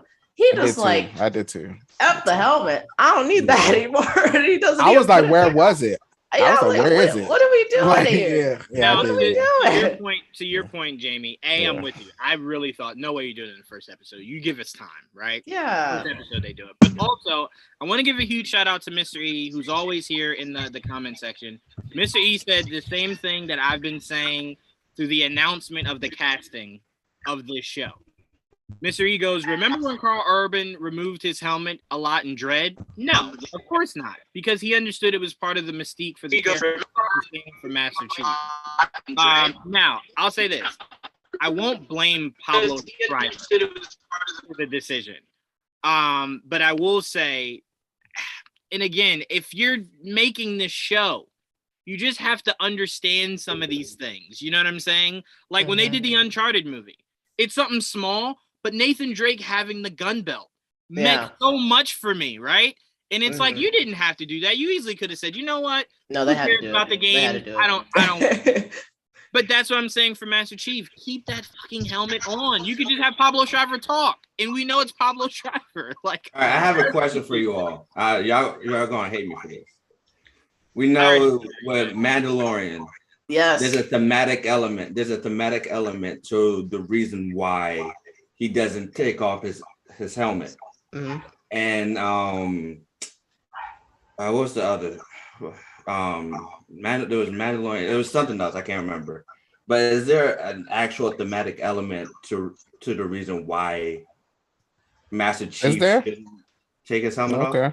What is that? He even told you that he never does it. He even said in the episode he never does it because it's how he logs into everything. But it was. Go ahead, Jamie. Go ahead. I was gonna say there's. At least not to my knowledge, like lore-wise, I don't think there's a real reason why he doesn't take his helmet off, other than the fact that, like, you know, he could get shot in the head randomly, I guess. But it was it's as far as I can remember, and you guys always know I'm very open to being wrong. It was an oath. It was like Snake Eyes, like how Snake Eyes took the oath never to talk, never to show his face. The only reason why I don't think it was. I don't know if it was that. It was not. It wasn't an oath. I don't think there was actually like a thematic element to the reason why he shouldn't have taken it off. Within the game and in the show. Yeah. Here's why I know for a fact that there at least has to be, and I'll try to rack my brain to figure out exactly what it was, is because like I didn't get upset for the Mandalorian that he took his helmet off, outside of the fact that you made it such a thing that core group of Mandalorians don't. But the reason why it doesn't really bother me is because that's not a Mandalorian thing. That's just something they wrote for the show. That's not a comic book Mandalorian thing where they don't remove their helmets. They literally just made that up for the show. So to me, I can only get but so angry because that's not a lore thing. Funny enough, my mom actually gets pretty upset about that. But she also says that she doesn't like Pedro Pascal's face. I don't know why. So she's like, I prefer the helmet off. He does kind of have an unimpressive. Okay, I'm offended. Have you seen him, man? Oh he does have one of those so faces funny. that, like, you know what Pedro Pascal's face reminds me of? You remember those movies where it's like the mass hero saves the girl, and then he takes it off, and she's like, ooh. I will say that I feel like his voice, it makes him seem more attractive than when he takes the helmet off. Like, I'm not saying he's unattractive, but I'm saying it does go down a point because he said in a documentary he's using a sexy voice. So I'm like, yeah, it's working. I think it works. And then he takes the helmet off. And I'm like, it went down a point. I love how Jamie's just like, no, you can talk, but don't take that helmet. Please. But I kind of like. So I'm not mad with the Mandalorian taking his helmet off because they kind of established it as like a, you know, like he's redefining what being a Mandalorian means to him. So that part of that is like, you know, sometimes helmet on, sometimes helmet off. It was like the same way though with Boba Fett though, when he kept taking his helmet off in Boba Fett. Like people were like really mad about it. Did he have the oath though? No, but Boba Fett never had an oath. Not even... He's never taken it off though. Like in the original trilogy, you've never seen him without a helmet. Do anything.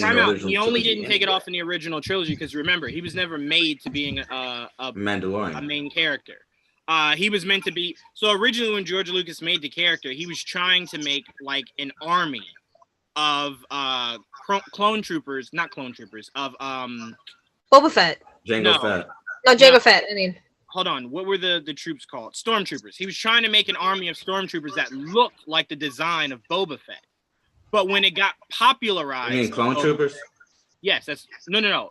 I'm talking about when the original movies came out. Okay, I got you, yeah. He wanted to make a stormtrooper group that looked like Boba Fett, like a whole army of that. And when it got popular, he said, "Oh shit! Like people love this character. We'll keep it singular." So the reason why he never took the helmet thought it was too off expensive. No. There's an actual documentary where they talked about it. He was saying he was never supposed to have a lone identity. And it wasn't until it got popularized that I was like, well, now we got to do something with it. Like people actually love this character. And if you read a Boba Fett comic, his helmet is off all the time. Like, I mean, all the time. Like no one sees Boba's face and goes, "What the? I didn't know you look like that." Like people are just like, "Yeah, no, that's Boba Fett." You know, like he was easily to spot, like his armor was. So to me, Boba Fett doesn't really go in there. Neither does Mando. But like I said, Master Chief taking off the helmet didn't ruin the episode for me. It's just very much something I'm going to have to stomach every single week of this show. And that's all I'm saying. Again, a brilliant first episode. That's how you start a series. And if Halo teaches us anything, it's that we do need a Judge Dredd series for sure. I will say I was very interested in like what they're doing with Dr. Halsey and Miranda Keyes, since those characters they have a little bit of, or well, I guess they have a good chunk of Halo lore, but we don't really get to know them as like people. It's like, oh, like this lady's really mean. Well, except for Halsey. Halsey is kind of not a nice lady, to put it in nice terms. Yeah, they definitely made sure we could tell that. They definitely made sure we could tell that for sure. I'm very confused as to how they're gonna bring Cortana into this now, since Master Chief is kind of like AWOL. Like how is he gonna go back and grab Cortana? So I'm curious to see how that'll work out. And the other thing for me is like, if they can get Cortana's original voice actress to be a part of the show, like I feel like they should have given Master Chief some original actor like some kind of role in the show as well. Like that just doesn't make sense to me. But now look, if the concept was to keep the helmet on, I get that. But I mean, look, obviously it's not what they wanted to do. It's something that I just have to get over. But it's just like the first episode, bro. Like you heard the outcry when he got casted of, all right, you better fucking keep that thing on. And you legit went through all of filming and said, you know what? Episode 1, they're just gonna have to fucking go. And it's like, that's ballsy. That's really. I mean, you know, it does kind of set the tone as to like, if y'all were thinking he wasn't gonna take his helmet off, you're wrong. So get used to it. Right. And shout out to Mr. E, who said Pedro Pascal just looks like Mario. That's fucking hilarious. That is hilarious. Hey! He looks just like Mario. But Jayla, I'll pass it to you. Have you checked out the Halo series yet? So I haven't watched it yet, but I do have a history with Halo. I have a connection with Halo. It was the first online game I played. Halo 5 was the last midnight release for a game that I went to. I'm very excited. I am disappointed that we didn't use the score, because the score is so like tied to Halo and nostalgia and what people that love. was one thing I forgot to say in my review. Yeah. I was sad they didn't use I don't know if they like worked out whatever legal issue, but I was happy to hear they did play a little bit of the theme towards the end of the episode. So we have that to look forward to. Okay, that's good. That's good, because it's so cinematic. It means so much to any Halo fan. It's just what you remember. There's not many video game scores that you know when you hear it, but you know when you hear Halo. Hitman. Halo tops Hitman though. No, I'm just saying. Oh yeah. Okay, you recognize. You're not wrong. But I'm very excited. Like you guys were talking about removing the helmet, and it kind of, I'm going to see, like, take anything I say right now with a grain of salt, because I haven't watched it yet. But I don't like it because for me, you know, Master Chief has this like mystery to him, and this certain feeling that comes with keeping the mask on or keeping his helmet on. And I hope that they don't take too much away of who Master Chief is at his core by doing that. Or at least they take in a way that's interesting and it builds off of what we have now. Like I said, we were talking earlier about differences between comics and movies and adaptations, and there's always room for change, but something this big that's always in a major thing in the games, I don't know yet. And I do wish it was more of a build-up, because we've been a fan of this character for how many years? And just like that, you know, the opportunity to build up to something that there are fans that want to see his face, they could have built up to it and made a really big character moment. But again, I'm gonna watch it tomorrow, I believe, and then we'll see how it goes from here. I'm very interested to see where it goes because I've heard so many great things. So fingers crossed that this is a good sign for video game adaptations. As a Resident Evil fan, I'm on edge. I mean, look, him taking his helmet off, I'll tell you this, isn't as big as when people went off when Chris Pratt got casted as Mario. So I tell you, God. Don't bring that up. I remember that. I laughed and I thought it was, I didn't know what to think. I'm like, this can't be a joke, but at the same time, this is hilarious. Yeah. Like, what am I supposed to think? It's a bummer because, voice actors, there's so many incredibly talented voice actors that they could utilize for things like this. But we'll see. I mean, Chris Pratt is talented, but you just don't see him as Mario. So he can convince me, but I don't know. Let me stress this. It's animated. So it's only voice. It's not live action. But again, we live in a society where everything is star driven. Sports has become star driven. Movies, TV, music, everything has to be a name. That's the only way you can sell it, is if it's a name. So as much as we love Mario, and that's really all you need to give us to sell us, to some people, they're just like, I don't really care about Mario. And then it's like, well, Chris Pratt. And it's like, well, I do like me some Chris Pratt. Because I know for a lot of people, they weren't sold on Halo, but they loved them some Pablo Schreiber. So they're like, well, fuck, I'll watch it to see Pop. That's why to them, they're like, please take the goddamn helmet off and leave the motherfucker off. And it's like, no. You're not wrong. But hey, at least we get Jack Black. I'm in the middle. I'm in the middle. Javon's like, I'm somewhere here. AJ, you were telling me yesterday how Halo was like your favorite game ever. It was like the greatest story you've ever been told. So like, what were your thoughts on watching this first episode? Yeah, greatest thing I've ever seen in my entire life over here. Tops the Batman? No, AJ said he got chills. He said he got chills. Oh my gosh. I didn't like it. There was some aspects that I did like. Like I did like the action of it. The action was pretty good. I like the choreography of the action. The CGI was hit and miss. Really? I thought that was the best thing that they had going for them. There's a lot of great stuff that was in it, but there's also some other elements that just didn't look right. Like I didn't take off too many points since it is a show, so I'm like, they did the best they could. Wait, what did you say? I was saying I didn't take off too many points because it is a show, so I'm like, they did the best they could. I mean, you have other shows that cost less but did better, but regardless, it's still hit and miss. Wow. I did like some elements within the CGI, but there's still stuff that distracted me from the overall series. I'm not really that big of a fan of the video game of Halo because I have some like deep rooted issues with that game.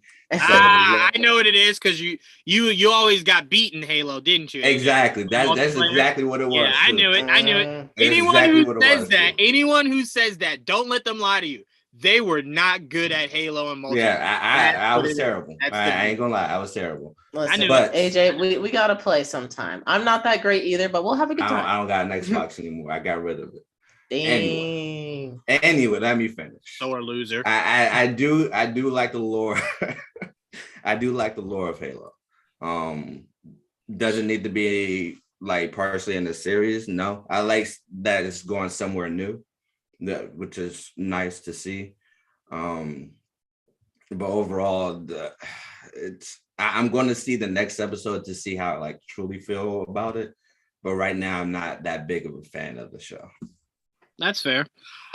Tristan, please come on and tell AJ why it deserves an Oscar. That first episode.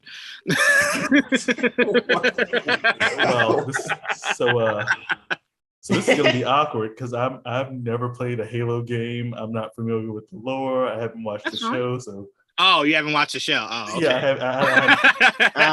Yeah, I thought you were just gonna say like you weren't like a fan of the game or something. I was like, that's fine. How'd you like the show? Got you. Didn't see the show. Got you. I have nothing to add to this topic. All right. Do you know what? If you're Switzerland here, just side with me. It deserves an Oscar. Okay, there we go. There we go. Suck it, AJ. Even though Oscars isn't the right term for No. I know but... it's so good it supersedes Emmys and goes. Oh, really? Oh, okay. I didn't know it was that good. Okay. Yeah. I mean, look, I nominated the Batman for a Grammy. I don't have a vote, but I put it in there. Fair enough. I watched Halo and it sucks. I'm gonna be so disappointed because you've hyped it up so much at this point. No, look, I was hyped it up. It's too late. You already hyped it up. Bring him down. Bring him down. down. I ain't want to say this. Let's do it. I ain't want to say this, but the series is sort of fan made-ish. It's I like don't know what you're watching. It's like now. a cool type of fan made series. I can see where you're coming from with that. He hates Halo. I don't hate Halo. Yes, you do. I literally just said that. I can see where you're coming from with that. I'll give it a chance. AJ is who they based that Chappelle Show episode where it was just the haters ball. AJ is who they based that episode off of, so don't listen to AJ. Like I said, it feels really good being a Halo fan and watching it. I'm not saying it's the greatest thing ever. And like I said, if you can get over the helmet being taken off, it is probably one of the best openings. But look, then again, I am the lone person here that loved Doom. So, just take that as you may. I love Doom. I still say at the end, where Carl Urban goes into first-person shooter, that is still some of the most fun I've ever had watching a movie. Is when it feeds into Doom and you see the first-person shooter. So that's where I'm at with it. But Sabrina, did you check out the first episode of Halo? I did not yet, but I definitely my brother's very, very like into the game, and I remember growing up like I'm not like a huge gamer. My brother is, and one of the things like I always like tried to like play with my brother like as like a bonding thing. So like one of the games we did like he taught me how to play was Halo. So like when they announced it, I was like, oh my god, like and like he like watched the trailer and everything. He hasn't seen it yet either. I don't know if he I talked to him earlier today before I went to work, so I don't know if he watched it while I was away because he's not home right now. But I'm very curious. I have not told him about the whole taking off helmet thing because like I don't know how he's gonna feel about that. Because like when they announced it, I was like, oh no. I was like, you saw my comment. I was like, oh no. Yeah.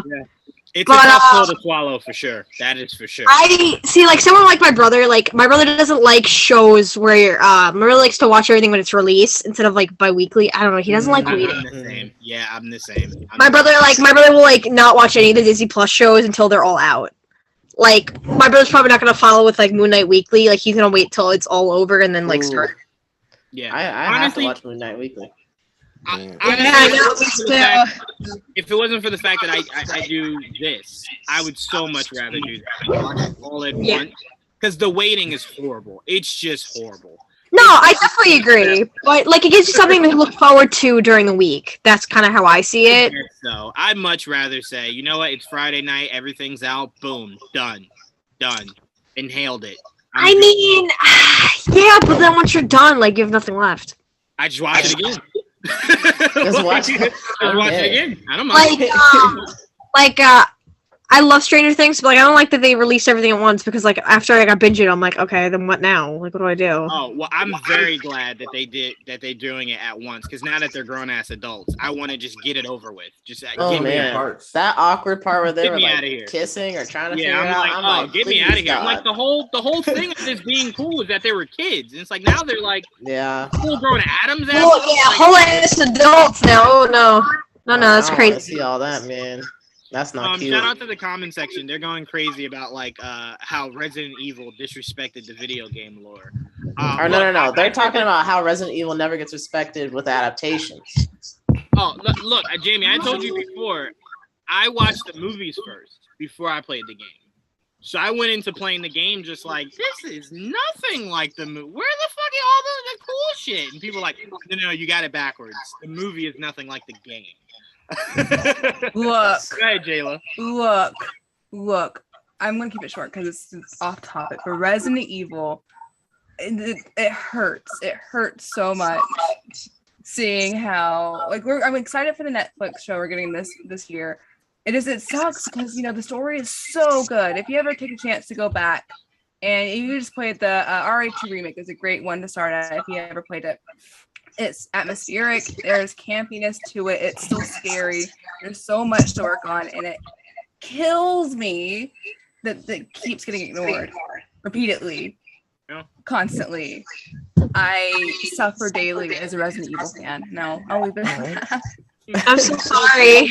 Hopefully they get it right at some point. All right, Kristen, I want to pass it over to you, man.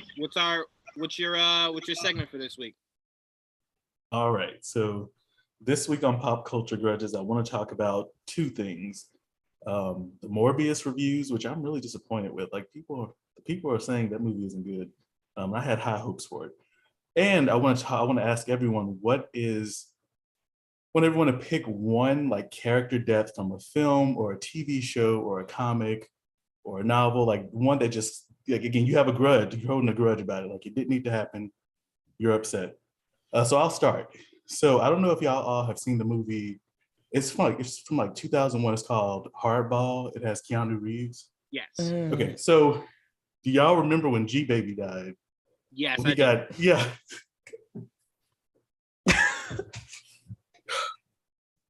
That haunts me until this day. Like, you know how y'all always talk about. I thought he was crying for a second.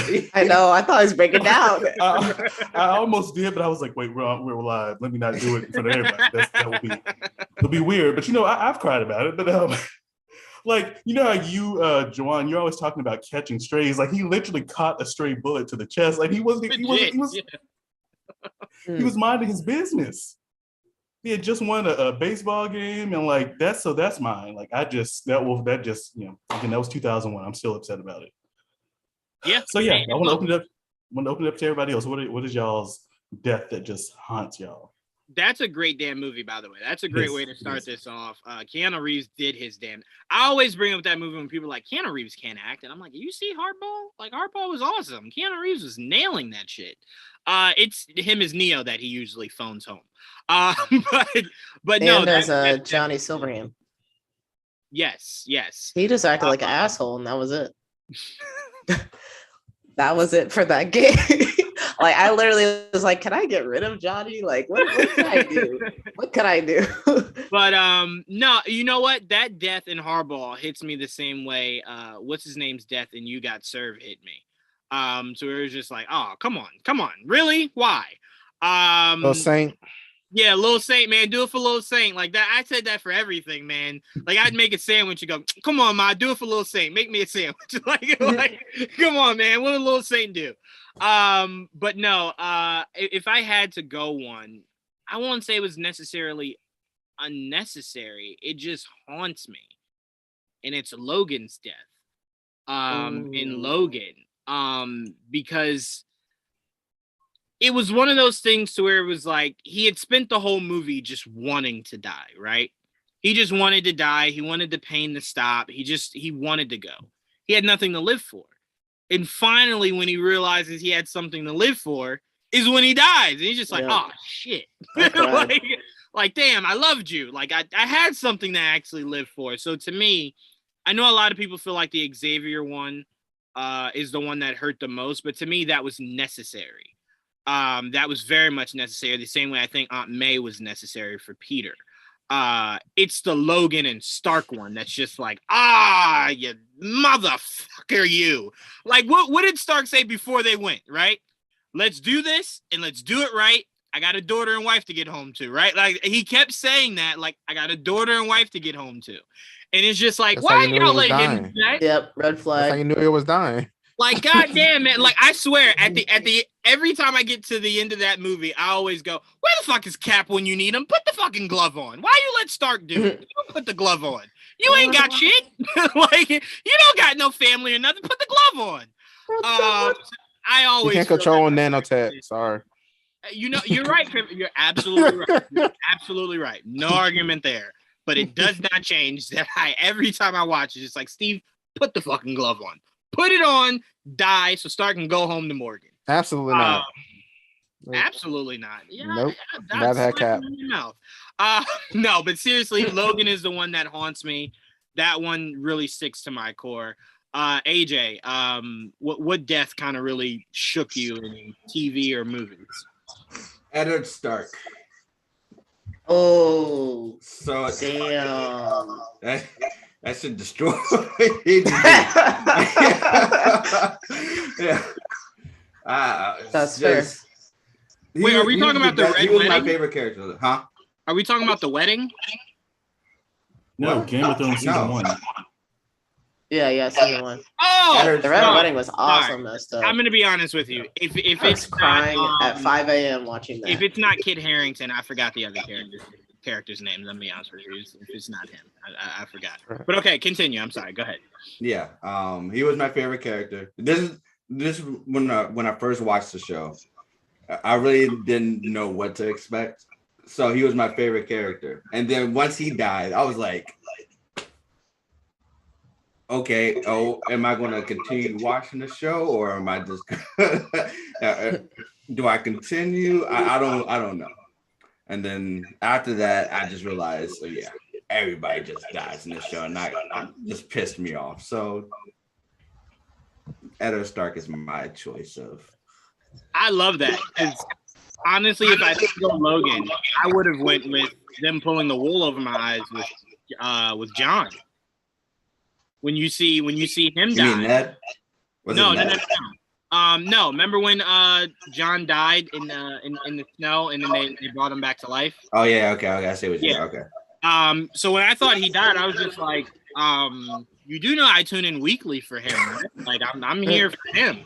And then they brought him back. I was just like, okay. Yeah. Although with the way that show ended, they really could have left him dead. I mean, no, absolutely not. He didn't even kill the night. He didn't even kill the Night King. Like that. What kind of shit was that? Like, oh, I agree with you on that. I thought that was some sucker shit. Where it was just like, yo, why do y'all keep avoiding each other? Could you picture if we got the end of Revenge of the Sith, right? Obi-Wan versus Anakin. The stage is set. And then out of nowhere, Yoda's ass pops in and starts jumping around fighting Anakin. Like, what the hell? That was Aya's job. She needed that kill. She needed it. She needed that kill. They set up John having that kill. She needed that kill. No. Needed that I kill. hated that so much. Bro, No. I've never wanted a dual kill more than when she stabbed him, for him to stab her right back and go, ha, gotcha, you're coming with me. Just so I can be like, you know what? I can accept that. Absolutely not. Absolutely. Got the nerve to rob John of his glory. What the hell kind of shit is that? You already made the episode where I couldn't see it for a whole hour. And then you rob him of his kill? Y'all blind. Son of a... We're blind. You're blind. You and Bats are the only ones that see that goddamn episode, AJ. Anyway, Trayvon, where are you going with for your death that shook you the most?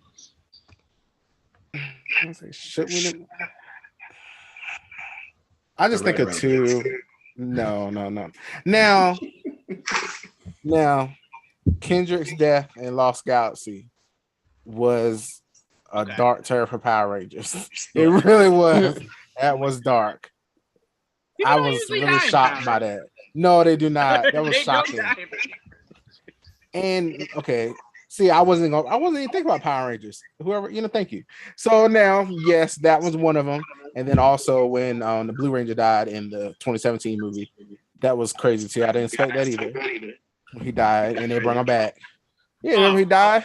Okay. Look, I was sad. I was sad for a minute. I was like, "Oh, Joanne, you look like me when you said." I was sad. But anyway, I went besides Power Rangers because I wouldn't even think about Power Rangers, but Wes and How to Get Away with Murder. I was just like, what? I was like, wait a minute. Oh, he's my favorite character, man. You know what, Trayvon? I love you for saying that, because the first thing I remember I called my aunt and said is, "Oh, I can't wait to find out that he had a twin brother." And then you get through it, and it's just like, no. And I was just, what the fuck? What? I had they played us in the final episode when you see him, you're just like, oh, so he was alive? No, it's his son. What? Yeah, I'm like, first of all, you should have gotten another actor. Don't tell me his son was that much like him. That was his twin. Oh, no damn son. Like, what the hell is that? One other one, okay, my honorable mention one is Tara from Buffy when she got hit by the stray. Oh, look, that was sad. It Yeah, was I thought that's what sad I'm about. when she got killed, but I wouldn't have got Dark Willow, which was my literally my favorite episodes of Buffy. She went the hell off. I loved it. But yeah, other than that, but yeah, that's it for me. Yeah. That's funny. Dark Willow. Love a witch. Now look, I do wanna throw in that Tara one because I think Beast Boy crying is the first time I remember like really crying in life. Like when Beast Boy was torn. Like he did not want to leave Tara down there, man. Like Beast Boy was just like, nah, fuck y'all. We are getting Tara out of here. And it was just like, no, you gotta go, Beast Boy. And I'm like, nah, go get her. Why didn't you leave her there? And then when you see her feel the statue, it was just like, damn, Tara, I miss you. I still to this day miss Tara. Bring that show back. Get rid of Teen Titans Go. What the hell is wrong with y'all? Anyway. I completely agree. Yes, I agree. Get rid of it. Jayla, I'll go to you. What death are you putting in there? Randy, Scream 2. Randy's Scream 2. Okay. I was pretty upset. You know, I feel like having a character that's like the pro, the one to go to for knowledge is really awesome, man. We have a cast of returning survivors. I really wish Randy would have been able to stick around. He was my favorites. He was not the greatest person, but he was one of my favorite characters. Yeah. I'm with you on that. That did hurt a bit. That did hurt. Especially when you watch the new one. We won't spoil anything because it's so fresh. But when you watch the new one, you're just like, damn, I miss him. I miss Randy so much. I miss him so much. Come back, man. Damn, Jayla. Now I'm thinking about that scene. Anyway, Sabrina, what scene are you putting up? Carl Grimes. That still shakes me to my core. Like, that killed me so bad that I cannot even watch the show anymore. Like, it's not even just like, okay, so like I say this to a lot of people, it's like, because I know a lot of people say that about Glenn's death too, but with Glenn's death, you knew that was eventually going to happen. With Carl, like, Carl's still alive in the comics. Like, literally the whole point of the show, especially with Rick and Carl, like, he was supposed to be, like, trained to be, like, the leader. And the fact that he's the one who, it just, oh my god. Like, you're talking about Walking Dead. I used to be the biggest Walking Dead fan. I cannot watch that show anymore because of Carl. Like, and that broke me. I was waiting for, It lost something when they lost Carl. No, absolutely. Like, a lot of people, like, because I know a lot of people are like, oh, you know, he's the kid, but, like, everybody was like, wow, because it was, like, so unplanned that, like, so I know, like, I don't want to start, like, the drama, but, like, there was also stuff behind the scenes that just kind of rubbed me the wrong way, too, that I, like, heard, that I was like, all right, no, like, that's not okay. And I just was like, yeah, you know what, I'm good with the show. And then I watched it when Rick left, and then after that, I was like, my Blake watches it and he tells me about it, and I'm like, man, it breaks my heart because I was literally one of the biggest fans of the show, and I'm like, it means nothing to me now. Like, it literally, like, oh man, I had no idea when he got bit. Like, I don't know, it annoys me too that he didn't even have a cool death. My boy survived getting shot, getting his eye shot out, his arm almost cut off by his own father, and you mean to tell me he dies by a walker bite? Really? Like, yeah. Come on, like, that, just, like, everything about it, like, he was, like, oh my god, I don't know, and, like, I have nothing against Judith, but, like, they basically, because Carl's got killed off, they basically she's, like, the new mini Carl, and that bothers me, because it's, like, that's supposed to be Carl's story. I don't know, it's just, like, The Glenn thing affected me, not because, like, Glenn died, even though when he survived being swarmed by those zombies, I really thought he was untouchable at that point. It wasn't that he died. It was how brutally in them showing how he died. Because I remember when he grabbed the bat and he's swinging, I'm just like, oh, all right, like, damn, this is gonna suck. Glenn's gonna die. And then you see the first hit. I'm like, oh, they showed it. I'm like, okay, that's it. Yeah. They keep showing it, and I'm like, and then when he lifts his head up, I was just like, no, thank you. I mean, I know, like, at the end of the day, like, it's a zombie show, like, so, like, you know, it's just, like, the whole fact that, like, they're all eventually gonna die and stuff like that.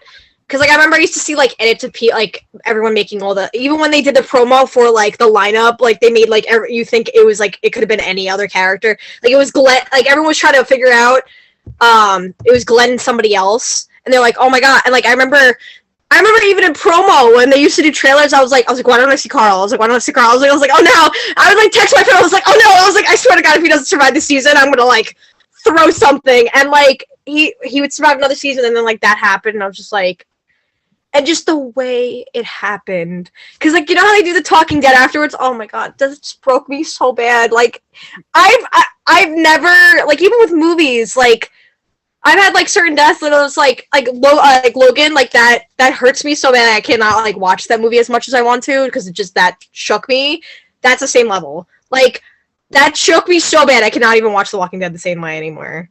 Like I could go back and watch it, but like I can't watch now because I'm like I can't. It just it's missing Carl and it's just like it's not the same to me.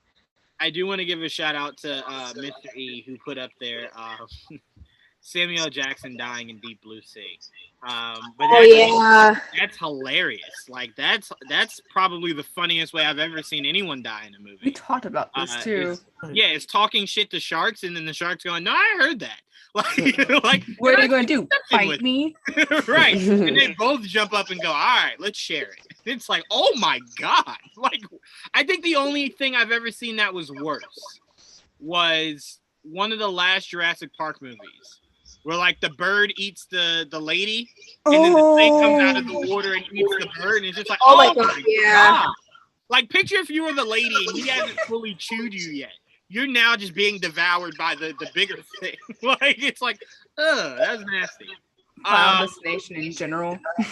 Oh, Final Destination for everything. Even though, look, a lot of people forget about this scene in Final Destination. You guys remember when the guy slips in the bathroom in the original one? Yeah. Okay. Right? You guys know the one part of that scene everyone forgets about because it just happens so quick. So you remember the water that spills out for him to trip on it? After he trips on it and dies, the water regresses back into where it came from. So like the water, instead of just staying there and being a puddle, the water kind of just goes back into where it came freaky. From. It's the worst thing I've ever seen in my life. I'm like, come on, bro. What? Who did the editing for this shit? Like, I just think about the lady that was like telling them off and gets hit by a bus. Yes. Yeah. That movie was just a walking. I don't even want to leave my house. And then it was like, damn, I could die in my house. Like, are you like talking about like bad like fictional deaths? Because like that reminds me of like watching like the new Texas Chainsaw. Like, oh my God, that was so bad. That was so bad. Movie was so bad. Like, don't get me started. I love those movies, and like, I was like, I was watching. Me and Blake were watching, and I was like, really, like, really. It was like, obviously, like, I'm glad we're spending time together, but I was just like, no, I was like, I can't. Like, I was like, are you kidding me with this movie? Like, it just kept getting. I was like, when I thought it couldn't get worse, it got worse, and I was just like, oh my God. I was like, I just need this movie to end. Like, I'd never watch it again and pretend like and block it from my brain. Because it's like, I don't know, just the deaths just got more and more ridiculous. I was like, come on, man. Like, really? I don't think I've ever seen any death more ridiculous than everything in Final Destination. Oh, wait, I got one. What you got, AJ? And Halloween Kills. Oh, when the girl had the gun, and Michael opened the door, and the gun literally turned around. And he kicks the door. Remember, he kicks the door. Time out. Hold on. That's so stupid. That's what bothered you? Because what bothered me was when he killed the dude at the end, and I'm like, first of all, I've seen balancers. No wood is that strong. Like, that wood have snapped with the bomb. Yeah. And he was just like, no, it's the strongest wood ever made. And it was just like, all right, come on. Was this Groot? Did he kill him on Groot? That's how strong that goddamn balancer was. I'm like, no, what gets me is the whole town surrounds Michael with a bunch of weapons. She doesn't even no guns. Just a bunch of bats. No, wait, hold on. Whatever. Time out, AJ. The one thing I will defend about that, and then Jamie, I'm going to go to you. The one thing I will defend about that is heading into that movie, I had no interest, right? But the one thing I said I needed from that movie was for Michael Myers to have a full-on John Wick moment. And I'm sitting through that movie, I'm like, damn, I'm not going to get my John Wick moment. And then it happens. You got it. He gets surrounded and stands up and goes full John Wick. And I said, yes, this is the only thing I wanted. I didn't want anything else in this movie. I wanted Michael Myers. I got it. But Jamie, I want to go to you. What death stands out to you? Well, I have two. When we were talking about The Walking Dead, I thought about the Telltale game. Lee dying was one of the most painful experiences I think I had in my middle school life. I was watching somebody play the game, and we were both crying. It was ugly. That was super sad. The actor just did. The actor for Lee and the actor for Clementine just did an amazing job with that scene. That was really, really painful, and that was a great way to end that arc, I guess, of the game. The person who I don't think should have died in a movie or TV show, and I was like kind of scrapping for ideas here, but honestly, Jack from Titanic, he shouldn't have died. I remember the first time watching that with my friends. I was like sleeping over at one of my friends' house, and we both laughed for like at least 30 minutes because I'm like, she literally just pushed him off of this iceberg or this little floating piece of ice. I'm like, he did not have to die at all. She just like, damn, only room enough for one. Goodbye, Yeah, Jack.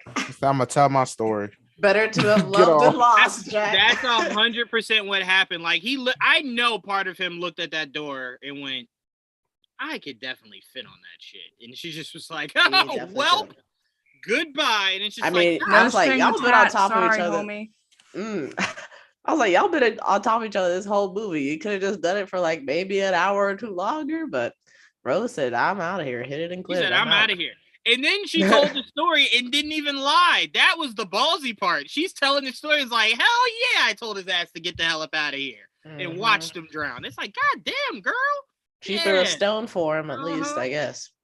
I guess she didn't like the drawing when he drew her. I guess maybe it was a curve. Didn't draw her the best angle. She said, I'm gonna get you for this, Jack. I'm gonna get you. She was like, if we ever drown, I'm saving me. And it's just like, God damn, girl.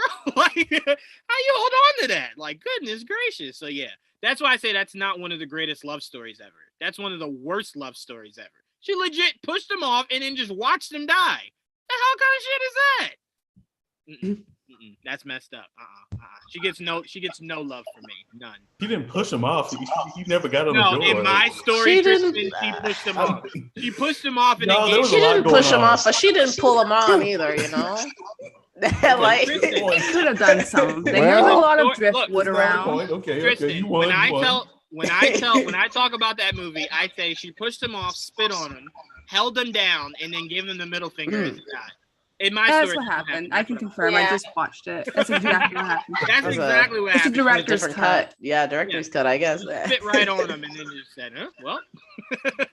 See, like another one just popped in my head as we were talking. I was like, ooh, that's a good one, but I don't know if anyone would know who I'm talking about. What? What is it? Has anyone seen The Outsiders? Oh yeah, you talking about when go ahead and say Johnny's death. Johnny's death gets me. Yeah. Oh man. Golden, Johnny boy.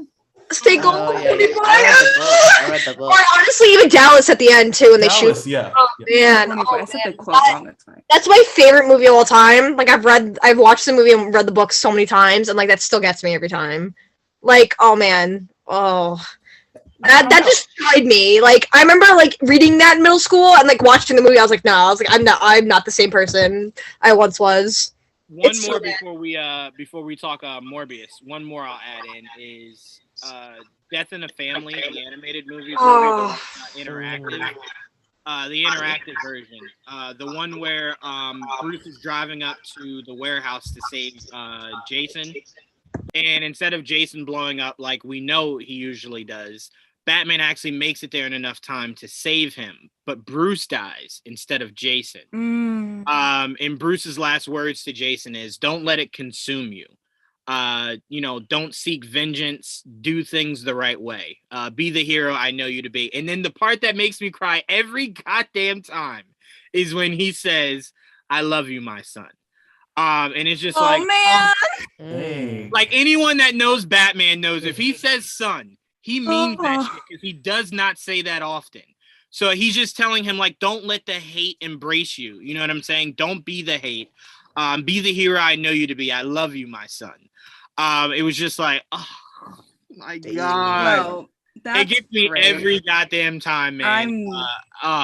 Oh, I love that scene. Thanks. I love it. Thank you for reminding me. I'm sorry. I just love it. It deserves a clap. Everybody is all sad and stuff, and you just see Trayvon just. Trayvon, I don't give a damn about no Batman. Right. He's not moved. He isn't moved at all. All right, so Trayvon, I'll start with you. I've been saying this for forever. What the critics' opinions are about Morbius does not shock me. It's what I expected them to be.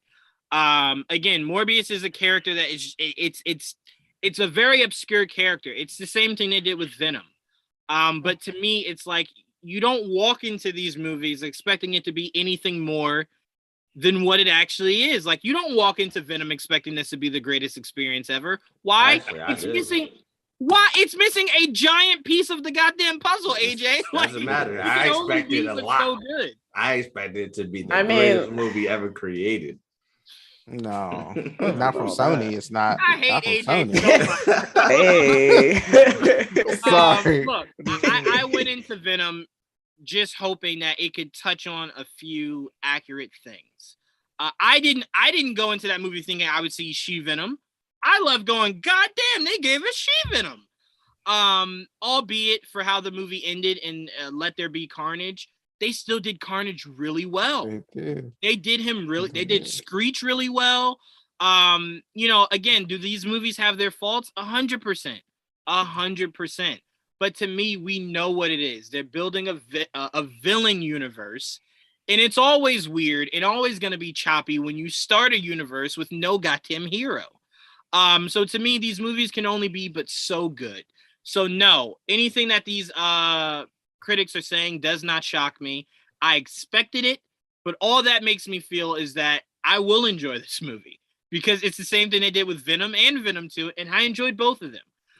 So I'm not shocked. It means nothing to me. Critics haven't meant anything to me since Punisher Warzone came out. That was the last time I listened to a critic. What about your critics?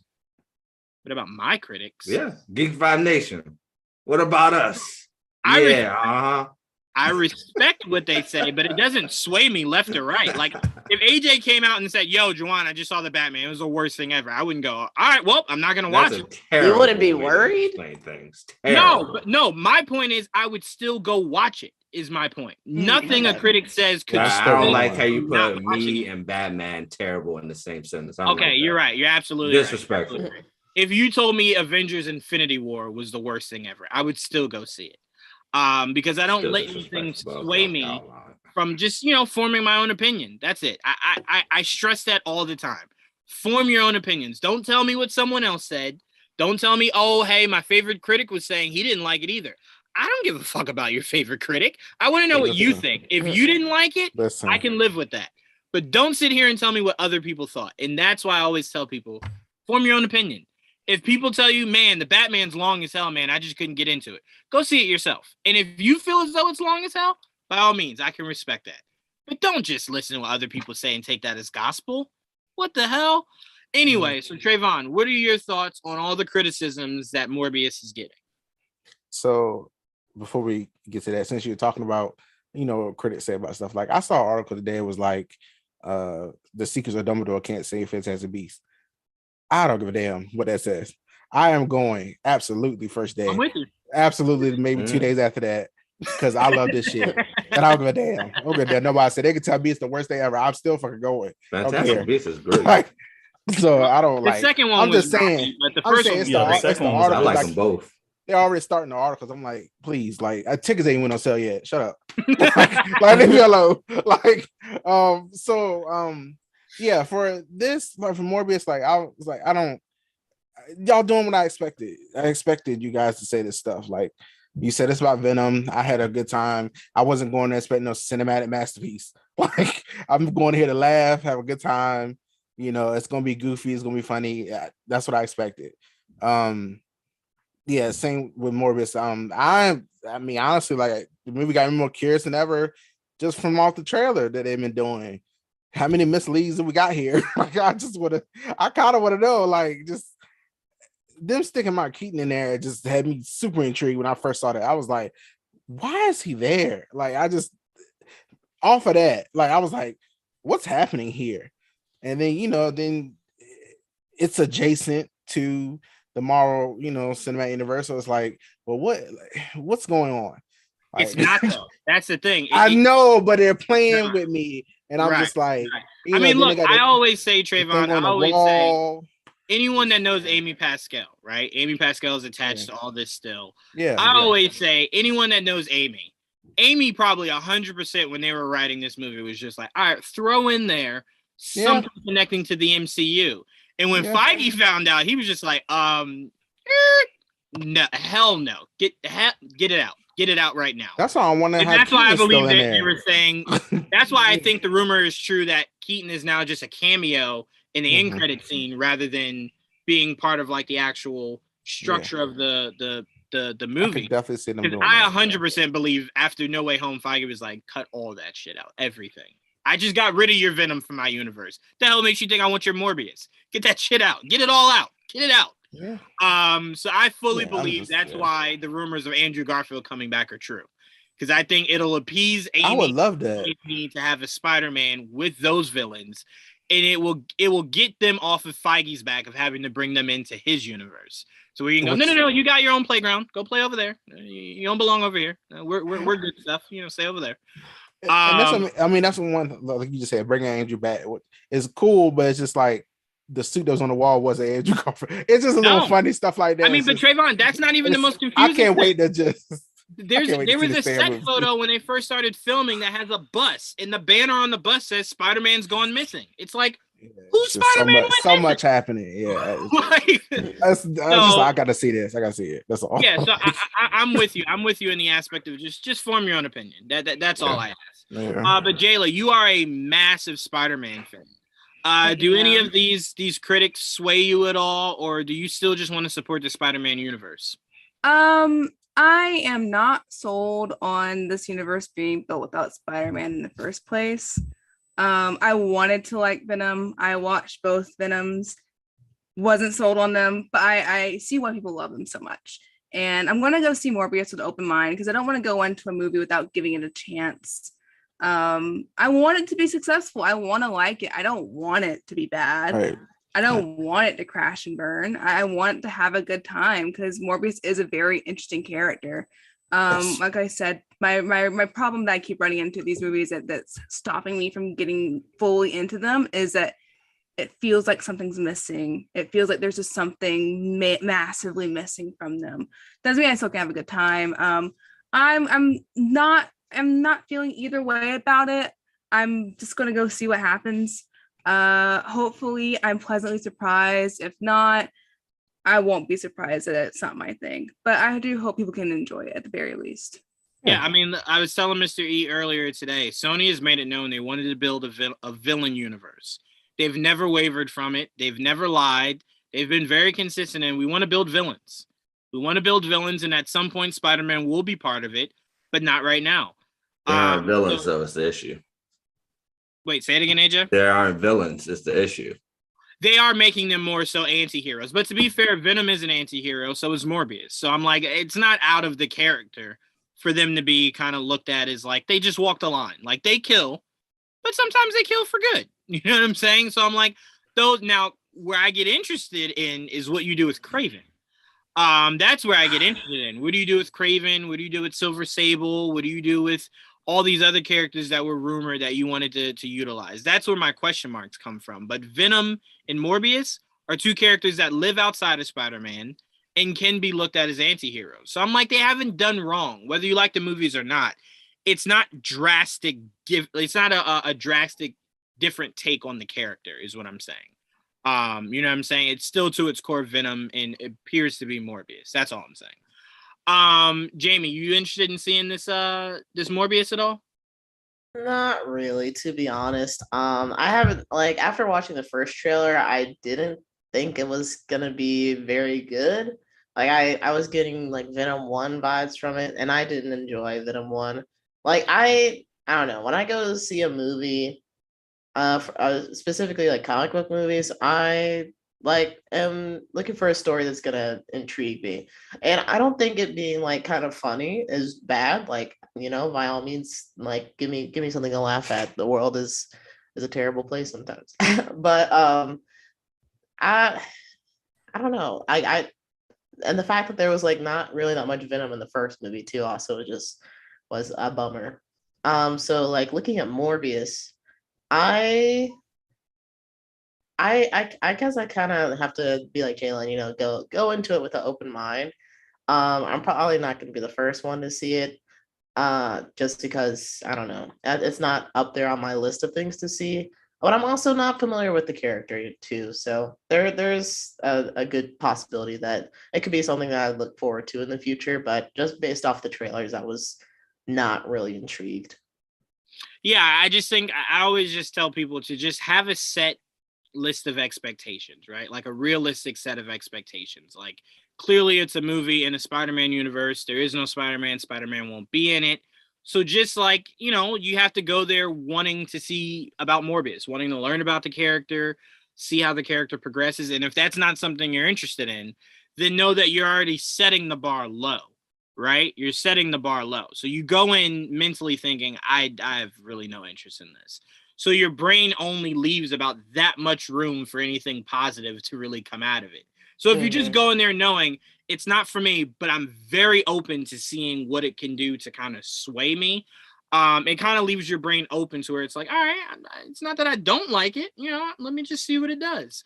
But that's why I said sometimes critics are dangerous, because if they tell you it's horrible and you already didn't want to see it, you're now just like, well, it doubles down. Like, well, I don't care now. And then you go in and you sit through the hour and a half and you're like, I hated everything.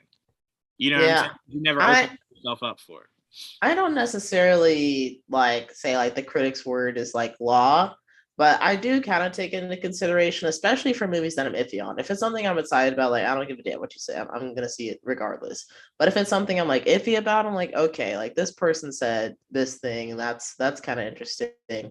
That's kind of what I was thinking like my experience might be like. So I haven't read any reviews or anything. I'm not interested in seeing what they have to say, but I don't know. Sometimes I take critics with a grain of salt if it's a project I'm not super confident in, but definitely I think people should take your perspective, Joanne, and just like, you know, form your own opinion first. That's all I ask. Because if you come to me and go, hey, I didn't like it, and that's it, you're just like, I stand firm, I didn't like it, I will always respect that. But it's then when you go, I didn't like it, and all the people I talked to didn't like it, my mom's brother, my brother's mom's brother's brother, like then it's just like, well, I don't care about them. What did you think? You didn't like it? Great. Let's leave it at that. No problem. No problem. AJ, you were saying that this was your most anticipated before Thor. So are you, does the critics worry you at all? I'm glad that you said before Thor, because Thor is going to be greatness. I know Thor's your most anticipated, AJ. I know you, man. I know. So I'm so excited for Thor. Anyway, back to Morbius. Yeah. When I saw the trailers, it just reminded me more so of like a bloodshot type of film more than anything else, which really got me like, It's cool, I guess. No, I haven't read any of the reviews, the first reviews on Twitter, so I don't know what they're saying.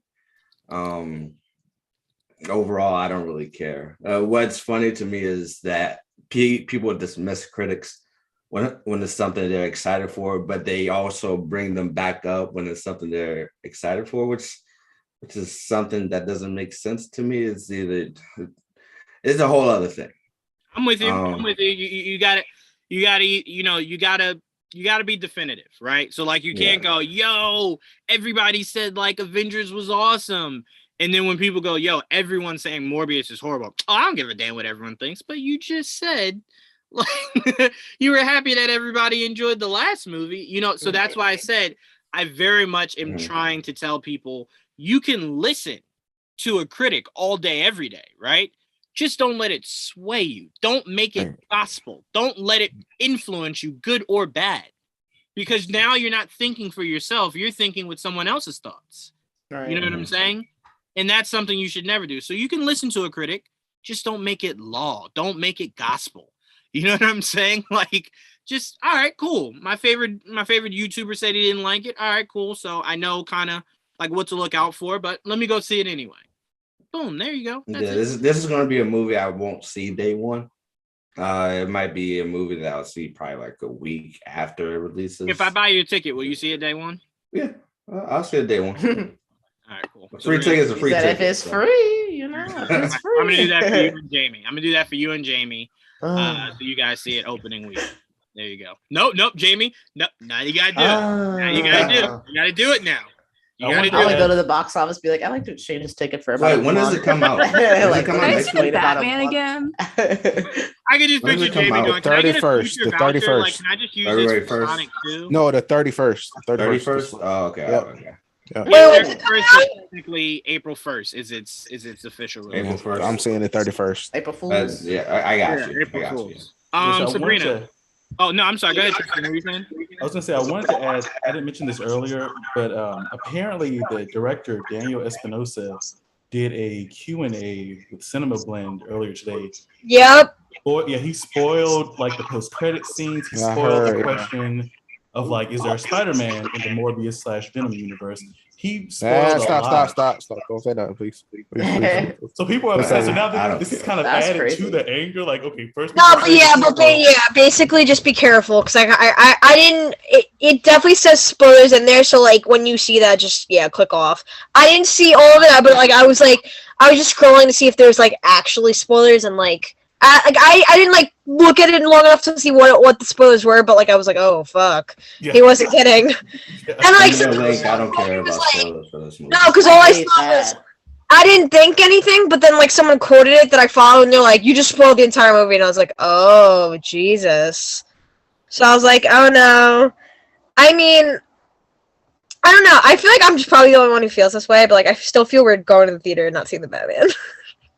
Like I wanted to see Uncharted, but like I'm like, but the Batman's still out. I gotta see the Batman again. Even though I've seen it so many times, I don't know. Like I mean, I don't know. I'm kind of excited for Morbius, but I don't know. Like I don't like. I think it's more like because they don't have like current rights to like any Spider-Man right now. I know you said with Andrew, but like that's why they're kind of trying to get all these villains out. Because I don't know, like. I feel like if they had like a really current Spider-Man, like, and they weren't using him for the MCU, they wouldn't push out all these villain movies.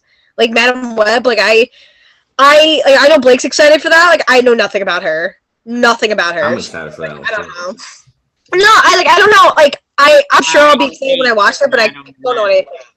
I despise Madam Web. That movie. Why? Don't get him into this. Character. She's the worst thing ever. She is not. This is gonna be great. She is. She's hot garbage. She's hot. Lava garbage. Yeah, you're right, Joanne. All right, let's move on.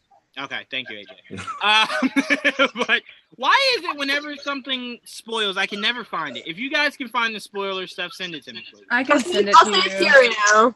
Okay, perfect. I feel so bad for people who are interested in Morbius and have to come across that because I remember how I felt when the Kingsman 2 trailers were coming out and they revealed that Merlin was still alive, and I was like, what in the actual hell? Why did you do this in a trailer? I was distraught. But again, that's them not really knowing how to market themselves properly. Like, yeah, the director's like, I would make big trailers myself. Yeah, that was awful. No, we're not going to spoil anything here. You guys never have to worry about that. No spoilers here. Is anyone going to watch Doctor Strange? Literally everybody in this going to watch Doctor Strange. I am waiting for the tickets. I'm buying tickets as soon as I can. I'm waiting. To be fair, let me be more specific. Everyone's reasonings for seeing Doctor Strange are not the same. Trayvon's only going for Wanda. That's not. Yes, it is true. It is That's true. not. Embrace it. Don't do that. Embrace your love for Wanda. Exactly. Time out. Here's how I know Trayvon's lying.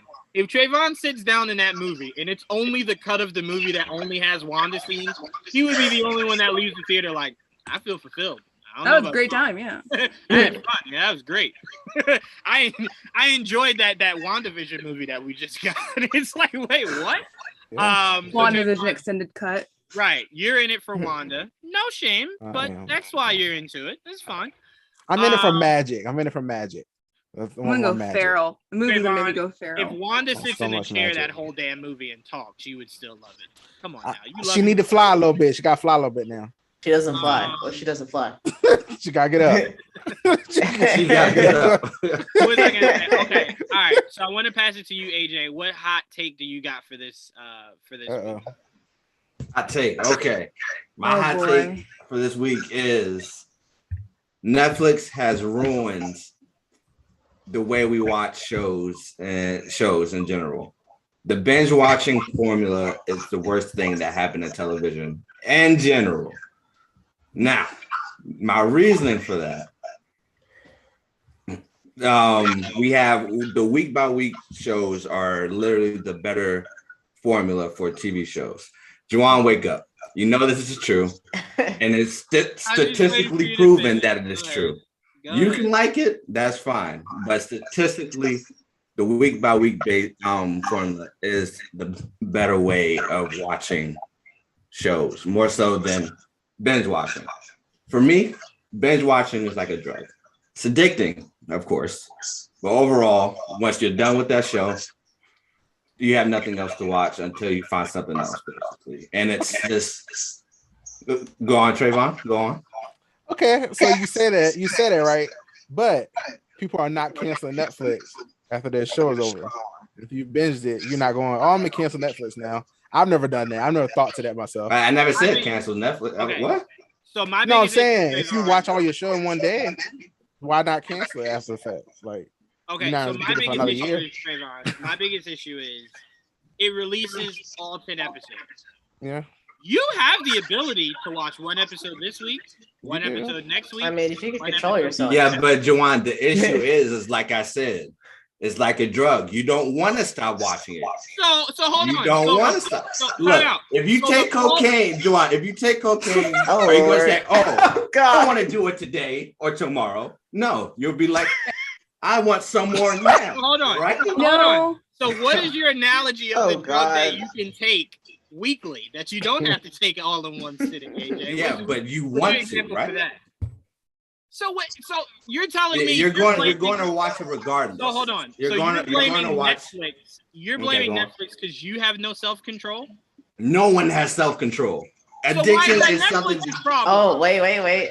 I will say that Netflix, it low-key a little bit is Netflix's fault because as soon as that episode ends, they're like, next episode is coming up. Get ready, come on. Yeah, Like, but don't you leave, easily- don't leave. You Next easily episode. you easily could say, all right, that's enough for today. I saw No, one. it's not easy. You know damn well it is not easy. kinda Literally, agree. you say binge watching is your favorite thing to do. You can't help it. Can anybody else in this panel help it? Time out. No. Wait, no, I want. Hold on, Joanne. Hold Okay, on. go ahead. I want everybody to answer. Can y'all help watching the next show after the first episode or the next episode? Do y'all? it's good. It depends So, like, on the the next show. week? If it's definitely good, I'm depends. hooked. Yeah, exactly. Yep. The Central Part 5, no.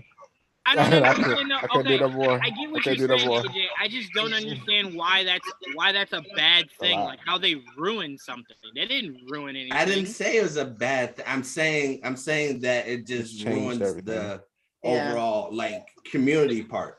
You Look, can't say that because They they're did the only change ones the that way we do it. consume hold media. on, hold on. But time out, they're the only ones that do it. Huh?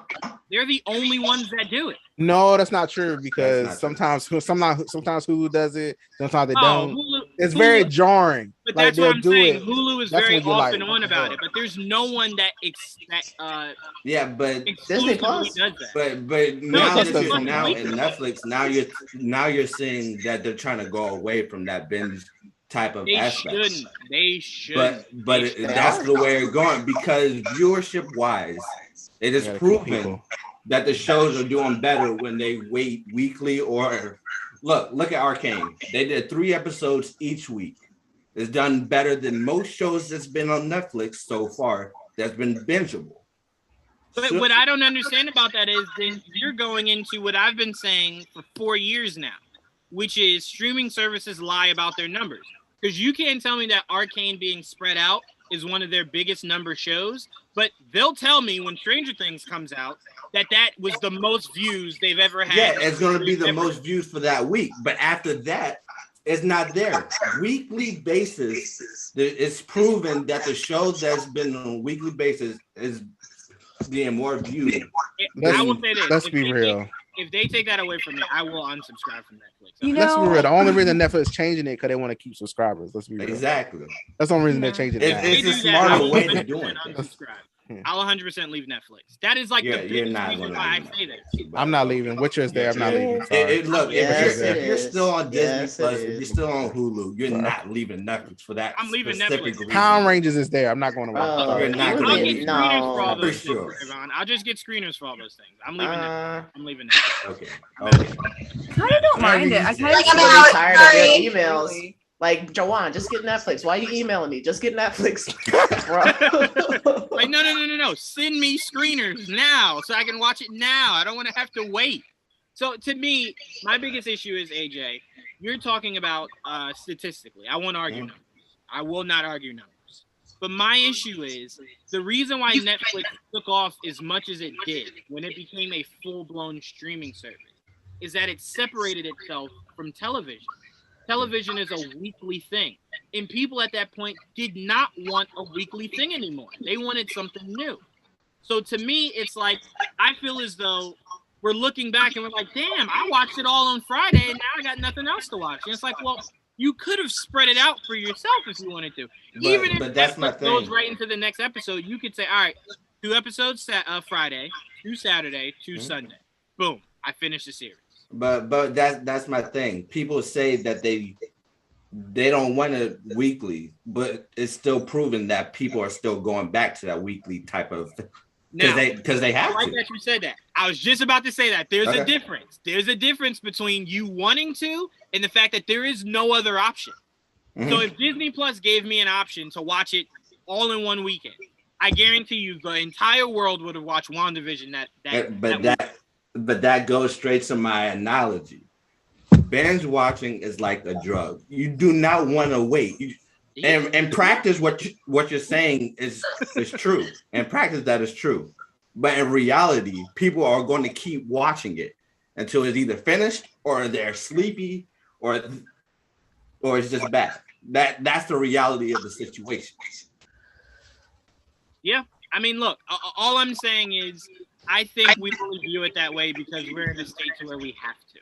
Look, and you're talking to people would take the option. Look, you're talking to a person that can watch like 10 episodes of One Piece in a day. You're talking to a person that can watch 12 episodes. I definitely binge the Defender shows. Like, binge all that. So yeah, I'll binge it. All I'm saying is, look, if Netflix wants to change that, everyone wants to go back to that format. All I ask is that Disney Plus, Hulu, Paramount Plus, you guys give me an upper tier, right? And call it the better than you tier, where I can pay more and get everything all at once. That's all. But what I do like what Netflix is doing right now is that it's not specifically doing one show per week, but they are doing it in parts. Like Stranger Things. There's going to be 2 parts to that, which I do like that. With Arcane, which we just talked about, it did 3 episodes a week, which I actually did. The Jason show was split too. Yeah. Yeah, like I said, I just want the option. That's all I ask for. Just give me the option, and if people want to watch it weekly, watch it weekly. If I want to watch it all at once, I will pay more to watch it all at once. That's all I'm saying. That's fair. That's all I'm saying. I mean, I think that's everybody, but yeah. No, not everybody. I mean, Netflix to some people is already expensive as hell, and now they want to charge you for sharing your accounts. Yeah. Oh my. That's a whole nother thing. I think I'm going to be in the minority on that part, but that's a different topic that we can get into next. Wait, hold on. Time out. No. We're about to wrap up, but you support them charging me for doing whatever I want for sure. When I spend my money on for sure. But like I said, that'll be my hot take for next week. So hold on, let me just ask this, AJ, and then we're gonna move on. I'm not answering. Okay, you don't have to answer. You don't have to answer. I'm just putting this question out. Okay. To me, that is the equivalent of going to McDonald's, ordering a meal, right? And then you looking outside and going, "Oh man, there's this homeless man that looks hungry as hell. let me go take him my Big Mac. And then the cashier going, whoa, where are you going with that? I was gonna go give it to that homeless man. No. That's your food. That has nothing You want to do him with to it, have but it. okay. You Yeah, have to pay nothing to do with $5. it, but okay. All right, let me give you a different scenario. We'll talk about more of that next week. Let me give you a real world scenario to think about. So next week you can come to this discussion proper. So my mom is paying for a Netflix subscription, right? And I have a profile on it. But because I'm at school and I'm not on the same Wi-Fi, she'll probably have to pay an additional charge just because I'm watching Netflix at school. We already have like 2 different student loan things to pay. Me and my brother at school. Now we gotta worry about Netflix adding another charge. But that's not the issue Netflix is worrying about. That's totally different. But we're gonna like I said, we'll go into that next week. Let's go on to the next topic. We'll go into that next week. You're wrong, AJ, but we'll go into that. I mean, it's a hot take for a reason. It's a hot take for a reason. You're right. That's what it is. I'll be prepared with an entire bottle of water to douse out that hot take. All right, we're gonna go rapid fire real quick. Just really quickly, give your thoughts so we can get out of here. Marvel is developing a project based on Nova with Moon Knight writer Sabir. No word on this will be a film or a Disney Plus series. Jayla, you excited for this? Yeah, I want to see more Nova Corps. I'm very, very excited. I'm intrigued with what they do. Yes. Jamie, you excited for this? Moderately. I don't know a whole lot about the Nova Corps, so this is like yet another opportunity for me to get to know some different comic book characters. But Marvel never hasn't steered me Wong hasn't steered me Wong so far. So it's giving you a lot of Wong lately. So they haven't steered you exactly to Wong. You just got Wong like There you go. No, there we go. It's a Wong-tastic world you live in, Jamie. Javon, you excited for this Nova series? Another flying character, so yes. Sabrina, are you excited for this character? I really don't know that much about Nova Corps, I'm gonna be honest, but like I definitely heard like years ago that it was like in development, and like I'm glad that it's like finally now, kind of seeing like the light of day, if that makes sense. Yeah. Like I'm like I don't I've talked to some people and like I don't want to say anything like that if I'm like completely wrong, but like some people have compared it to like Green Lantern, but like I don't know if that's right. Okay, it is right. Okay, I was like that part I don't really go here on, so like I was like I don't want to say anything incorrect and upset or offend anybody, but no, it's essentially to a degree like that. Like you could compare, the best comparison would be how people compare Moon Knight and Batman, but they're drastically different. It's just on the surface they seem the same. Was gonna say like I know a lot of people. I always see that like I don't know if they were ever like rumored to be in like Guardians or like I know a lot of people are upset that they like haven't gotten introduced in Guardians. They actually weren't. The character Richard Rider was who they thought Michael Rosenbaum was going to be in Guardians too. Oh, okay. And he ended up not being that, and everyone was just like, "Well, harumph." So okay, so all right, that makes sense. Because like I feel like I heard that like years ago when before Guardians 2 came out, and people were like, "Why wasn't he in it?" And like that, so I'm like, "Oh, I don't know." Yeah, my biggest question is how. We'll get to that later. But Tristan, are you excited for this character?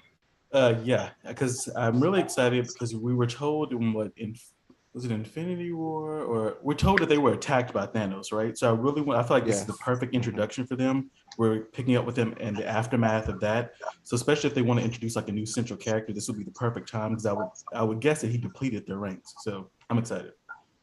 I mean, as far as we're concerned, there is no Nova yet. Like the actual Richard Rider character, as far as we're concerned. So it'll be interesting to see if the results of Thanos' attack is what spuns, us getting Richard Rider in the character of Nova that we know it to be. AJ, you excited for this? Absolutely. Yes, I am. I thought it would be. All right, Voltron is finally getting his time to shine. A live-action Voltron movie is in the works, with Ross and Marshall Thurber to direct. Warner Brothers, Universal, and Amazon are all in a bidding war for this film. So I don't want to ask you about your thoughts on the movie. I want to ask you, what streaming service or what company would you rather take this project? I'll start with Trayvon, who feels very passionately. Which ones are bidding? Honestly, So, who got all the money? Warner all the Brothers, money. Universal, and Amazon. They all have money. Warner Brothers, no. Warner Brothers out. Next, who else? Universal. Well, Who else? Trayvon. Amazon. Amazon. Yeah, give it Amazon. to them. They're spending money. Let's do it. Get the money. Spend it. I would say Amazon or like Hulu, maybe. I don't think Hulu's ever Hulu done would something be that Disney. ambitious. Hulu would be I think Disney. that would be a lot for Hulu. Yeah. They've never done anything that ambitious. Oh, so you gotta start somewhere. I guess so, but that's a big swing because if you miss, Amazon. Amazon. you miss on Voltron. Woo. I love the Netflix animated Voltron they did, but I don't agree. trust them. Or they could do, they could maybe No, have, like, trust to do live don't you action. trust Netflix. Not to do live series action. to do that? Not to do live action with this. I don't. I need no. Well, you know what? Look, Unlimited budget. Netflix I need unlimited live action budget. series is No. great. It's the movies that's the issue, but not the series. look, I'll just say this. I won't say Amazon full bore until I see Lord of the Rings. If Lord of the Rings, because they spent $500 million to make Yes. it. Yes. So if that series is good, I then won't fear you going full bore for Voltron. But that has to hit first, right? That has to be good. But Amazon's taking big swings right now. My only fear is whoever gets it, I just pray you're passionate about it, because there's a reason why Voltron hasn't been touched in live action to this day. So if you do it and it's bad, we'll never get Voltron again. Like, Who did I Pacific feel like Rim? we'll never get it again. Huh? Who did the University Pacific Rim? Not Universal. That was a Legendary. That was legendary. Yeah, it was legendary. It was legendary. Yeah. Hmm. That actually looks like Pacific Rim is the background. Hmm. The background looks like Pacific. All right. So is everyone with Trayvon on wanting Amazon to get Voltron? Yeah. No. Yeah. All right, AJ, who do you want? Warner Brothers, HBO. I want them to do it. Yeah. Oh, okay. All right. Yeah, if you say Warner, then that kind of makes it. Warner Brothers is a terrible way to put it. It's HBO Max. No, I know what you mean. I know what you mean, AJ. But it's still under Warner. It's still under Warner. But, You're right. Well, it could be legendary, but it's It could be still legendary. controlled by a different leader than actual. Right. And legendary might work with him, right? Huh? Who did Godzilla with Kong, whatever? Warner Brothers. HBO Max. Warner Brothers.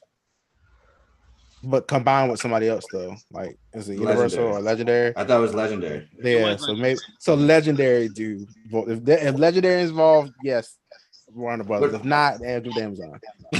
I don't know. I wasn't that in love with Pacific Rim. So. See, right now I feel like Amazon would be perfect, but I feel like they're doing a lot right now. with, They are. Yeah, you know what? with You The know what? Boys, It's just like, Lord of you know what, Rings. AJ? I compare it to Joel was saying, like, Tom Holland shouldn't have everything. Like, he shouldn't be Link. He shouldn't be Spider-Man. He shouldn't be Nathan Drake. Who wasn't as Like, he late? should just Ooh, be. Link. They Yeah. doing that? He should just be That's a anything. rumor. No. Oh. It was when they Okay. announced that they were going to be doing a Ooh, Legend of okay. Zelda project. Everyone was like, Oh, "Oh, give it to Tom good Holland." So I don't want Amazon to have everything. Yeah, Because if you swing and miss on some of these, I'll lose. I need to wait to see how they do handle Lord of the Rings and The Boys God of season War. 3, 4, 5, 6, 7, 8, And how they do God of War. That matters too. and God of War. Yes. All right. So our favorite Stalker has gone into production. Season 4 has begun. I am very Yeah. excited to see how much more toxic this individual can get. Oh, Joe. I hate that I root for him. I root for him so much. I feel so bad. this might be like a hot I don't know how anyone else feels about the last season, but like I wasn't that crazy about it compared to the first two. So like I hated her. I hated It wasn't her. the I loved greatest, him. but I did like that they shifted the toxicity from male. to yeah, female. no, I just like I don't know, it was just like boring. Like I'm hoping like this season's like gets me back in because like I was like I really didn't like it that much. Like first two seasons were great, and then I was just like. I just like the break in people being able to say, man, y'all men ain't shit. So I like the break in us being able Yeah, that's true. I think it's like, I don't know if it's because like because he was married to her for most of it. Like I guess that's why, and he wasn't like chasing somebody like that much like like this season again. So I don't know if that's why, but like we shall see. But yeah, it just the last season did not do it for me. Like I almost like didn't want to like finish it, but I was like I gotta finish it, and like I don't know. I'm watching Yeah, it's a this series show. I don't care for at all. That is so, completely fair. I'm just waiting for them. Oh, I'm sorry. Go ahead, Jay. I started watching this show because I'm like, I want to see this mastermind who's just killed like all these people and has not been caught. Now I'm just watching this show because I'm like, somebody catch this dumbass, please. Because there's so many bodies and nobody is like, damn, what happened to Frank? What season Frank are you on? I finished the third season. Okay. Season 3 has a lot. I want them to catch her, not him. Let him go. I want them all All I'm caught. saying I want them all caught. I want the police to do their job. Like, I don't know if y'all got to call Batman or what. Somebody do their job. Somebody do their job. Exactly. I think I could do a better job than the people at the damn show. I'm just saying, I always love for shows this crazy to get crazier. All I want is for them to go a little bit, no, not a little bit, them to go forward into the future.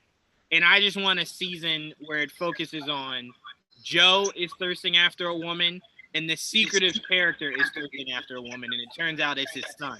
And it's him versus his son for the love of this woman.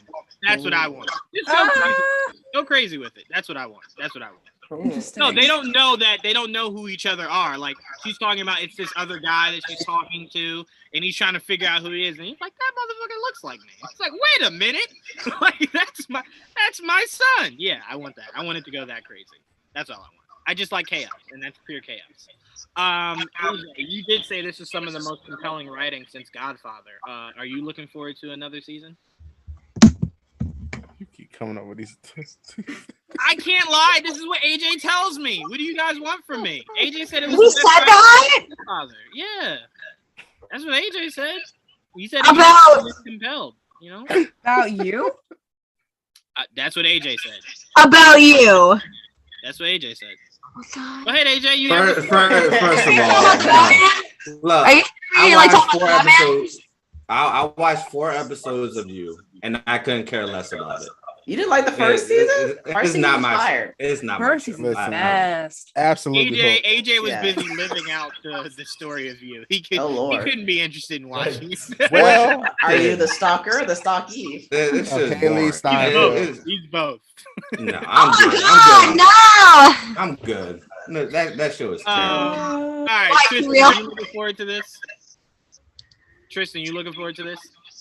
Yeah, I haven't finished season 1. So, once again, I'm like the odd man out always. You know. Hey, I Yeah, used No, to you're be. not. That was AJ only good did months 4 ago, episodes. so. AJ only did 4 episodes. I mean, Blake's not on here, but like he will not watch it, and I'm like, no, we're gonna watch it one day, and he's like, no, you're not gonna get me to watch that. So. Don't force the man to watch it. Don't force him to watch it. Blake's gonna watch it. I'm gonna talk Blake into it. Blake's gotta watch it. You just gotta experience it. If you don't like it, no problem. You gotta experience it. Don't. Listen, if You I don't can't wanna fucking experience into it, you ain't. Good luck. Good luck. You're not gonna do it. I live with. I was like, come on, like you can watch it with me. I was like, you don't have to be interested. Like, and he's like, no, and I'm just like, damn it. Actually, you should watch it. Just I respect if he Blake. goes to sleep, don't wake him up. That's it. Oh. I'm waking his ass up. You interested in season 4, Jayla? Season 3 had a lot. It had a lot going on in it. Without spoiling it for anyone. Yes, just in it case. did. There's a lot going on. I hope that with season 4 that we kind of go back to where we were with season 1 as far as feel and tone and the way the story plays out. A more sophisticated talker. That's what I'm hoping for. Pull it back a little bit. Just a little bit. Yeah, I think that's what did it for me this season. Like I was Or like, oh. cancel the damn show. 4 seasons is too Watch much. your mouth. You watch your mouth. 4 seasons is Oh, too there you go, do that. One more Eventually, season. it's gonna Give become it like a The try. Walking Dead when it's like 12 seasons of it. No, I don't thank you. care. Oh, no. I don't AJ, you can keep all you want. They ain't gonna do nothing. They ain't gonna listen. Because I'll tell I you feel right like the now, next one is the AJ, last one. I tell you right now, Yeah. I would be very interested to see him in a walker, trying to still What? Alright. stalk. I very much do want to see that. Him and his That's like too little much. wheelchair. Him in the old Trying to folks stalk. home, like I don't Yeah, I know. want to see that. Yeah, I want to see it. All right, so let's move on. A sequel to Godzilla vs Kong will begin filming later this year in Australia. I'm very happy to see this. because I thought the first one shouldn't have happened where you made King Kong a baby. He should have been a full-grown ape. That way, Fair fight. Godzilla, it was more of a fair fight. He wasn't getting his ass whooped by a guy with no hands. You know what I'm saying? Like, what the hell was that? So to me, I think this is the real match when we see those two meet each other again. I'm very excited. The last one, I enjoyed a lot. They need to bring that little girl back. She was the heart of that movie. Oh, yeah. I did like her. Bring her back. Don't bring back Millie Bobby Brown or anybody else. Just bring that girl. Sorry, Millie. Let it just be a monster movie. I don't need all these humans unless they're dying. Then I'm with you. Kristen, what are your thoughts on us getting a sequel to Godzilla vs. King Kong? I'm excited for it. I enjoyed the first one, so yeah, I'm looking forward to the sequel. Same here, man. AJ, what are your thoughts? All right, Trayvon, what are you? Wait, what? You were talking to me? King Kong. Are you excited for a sequel?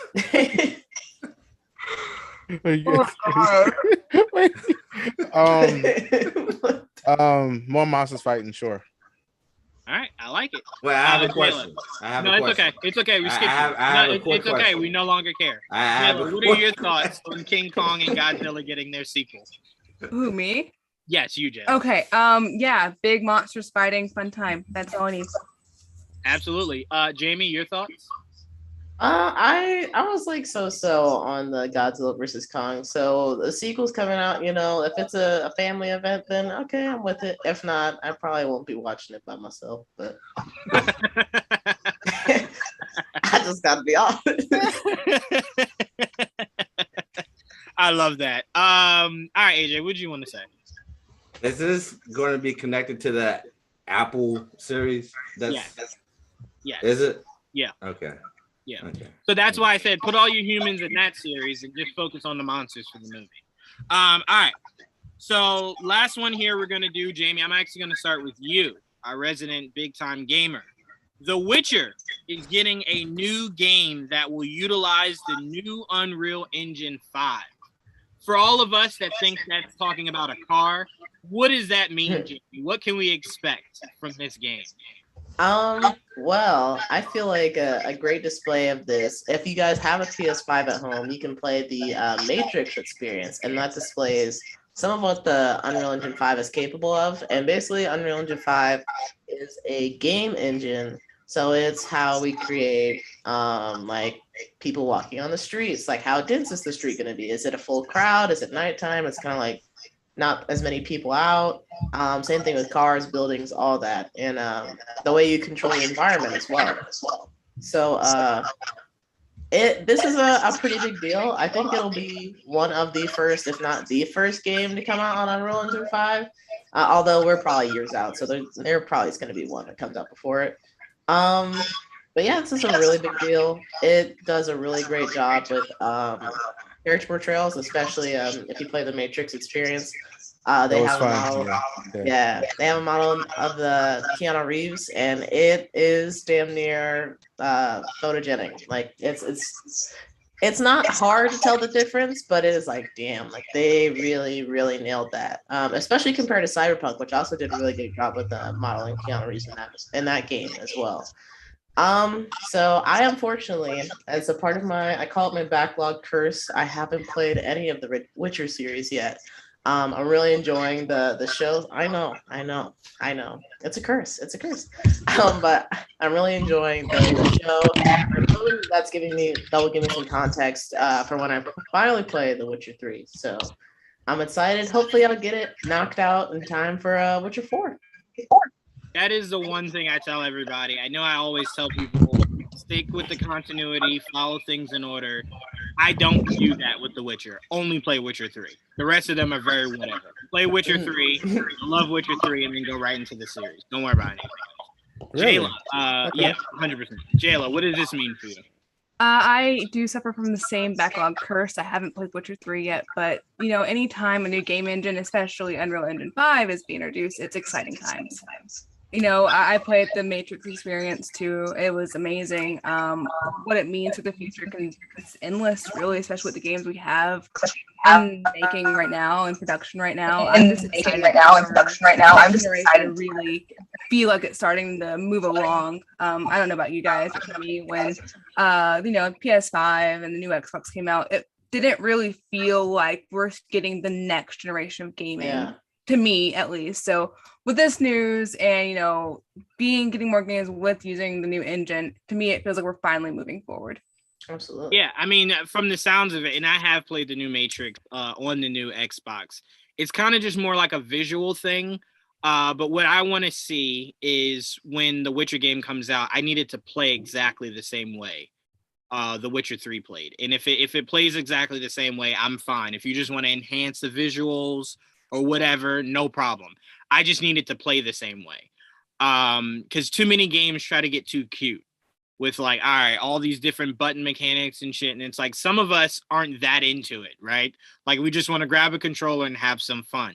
But when you add in all these different buttons and different kinds of I don't spend $60 to get frustrated. So I will say, and I'll be fine. Or 70 nowadays. Yeah. 70, right. Yeah, going up to 70 is rough.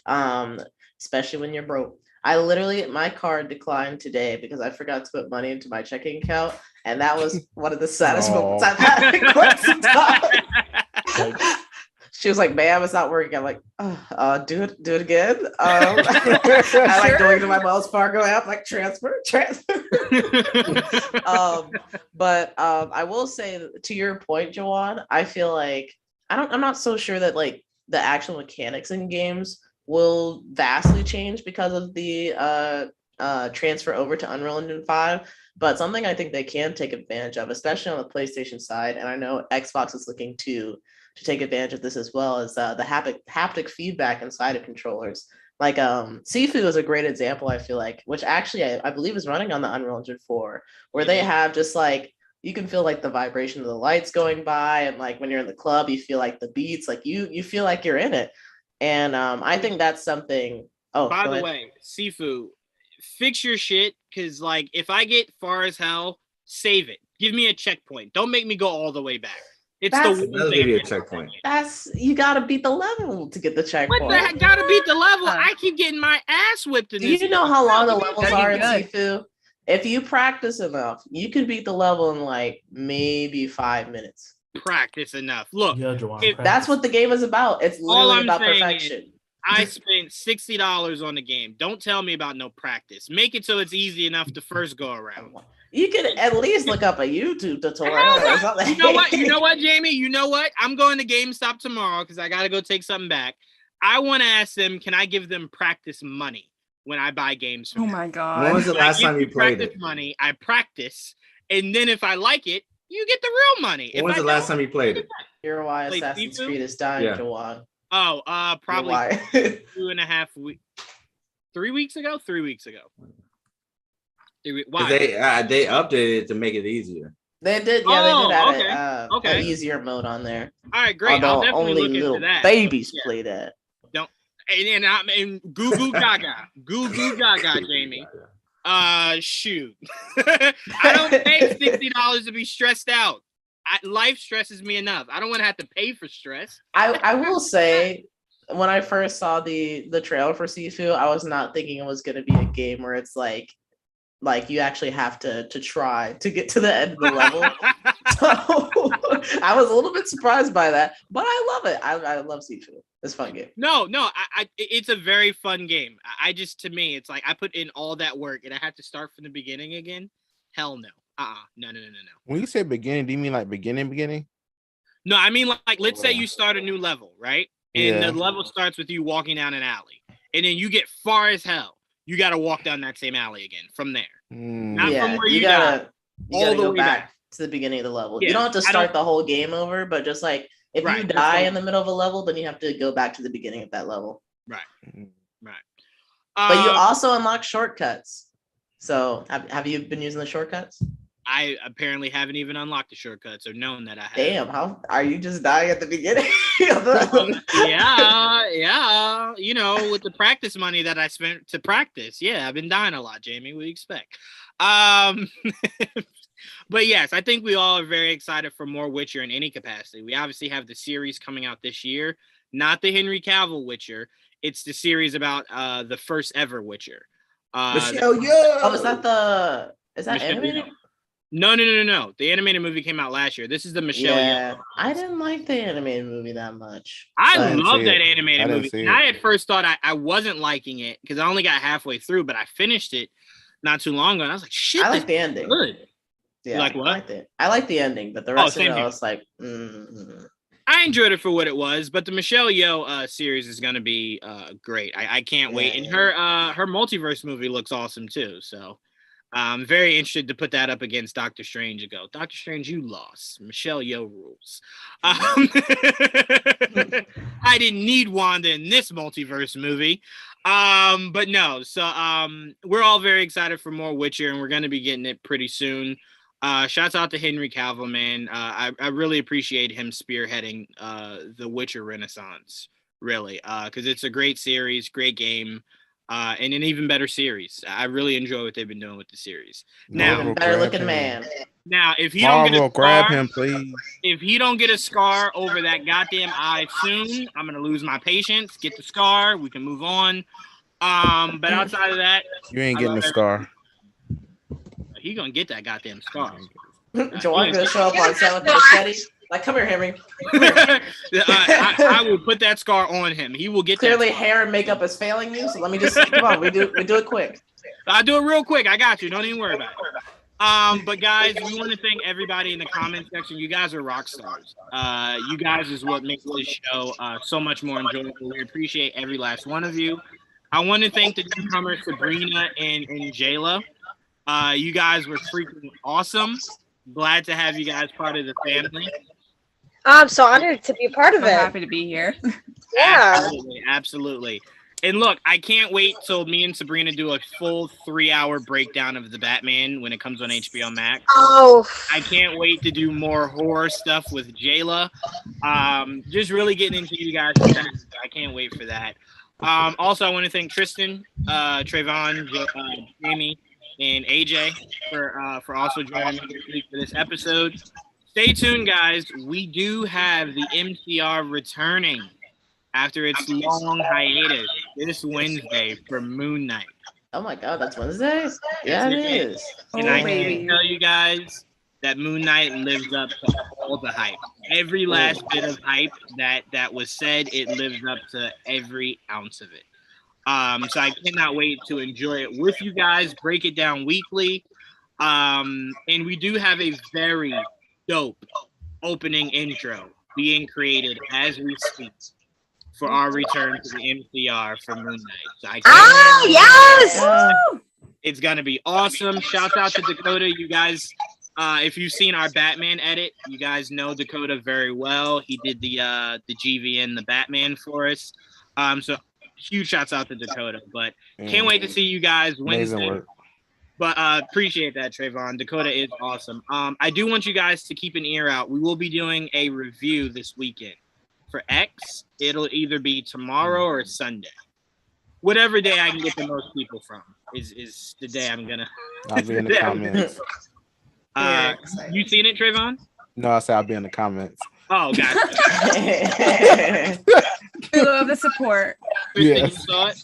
Yes, I've seen it. Okay, you saw it. Okay, so I'm gonna get with you guys and see what day works best so we can break down this movie completely. And thank you guys again. Let me see if there's any more comments before we log out of here. Yeah, you guys are just freaking awesome. Since the show's almost over, I guess I'll have the last words. Baba Booey. That wasn't even the last word, but thank you, Mr. E. Baba Booey all the way. Thank you guys, and we will see you same time, same place next week. But till then, peace. Thanks, guys.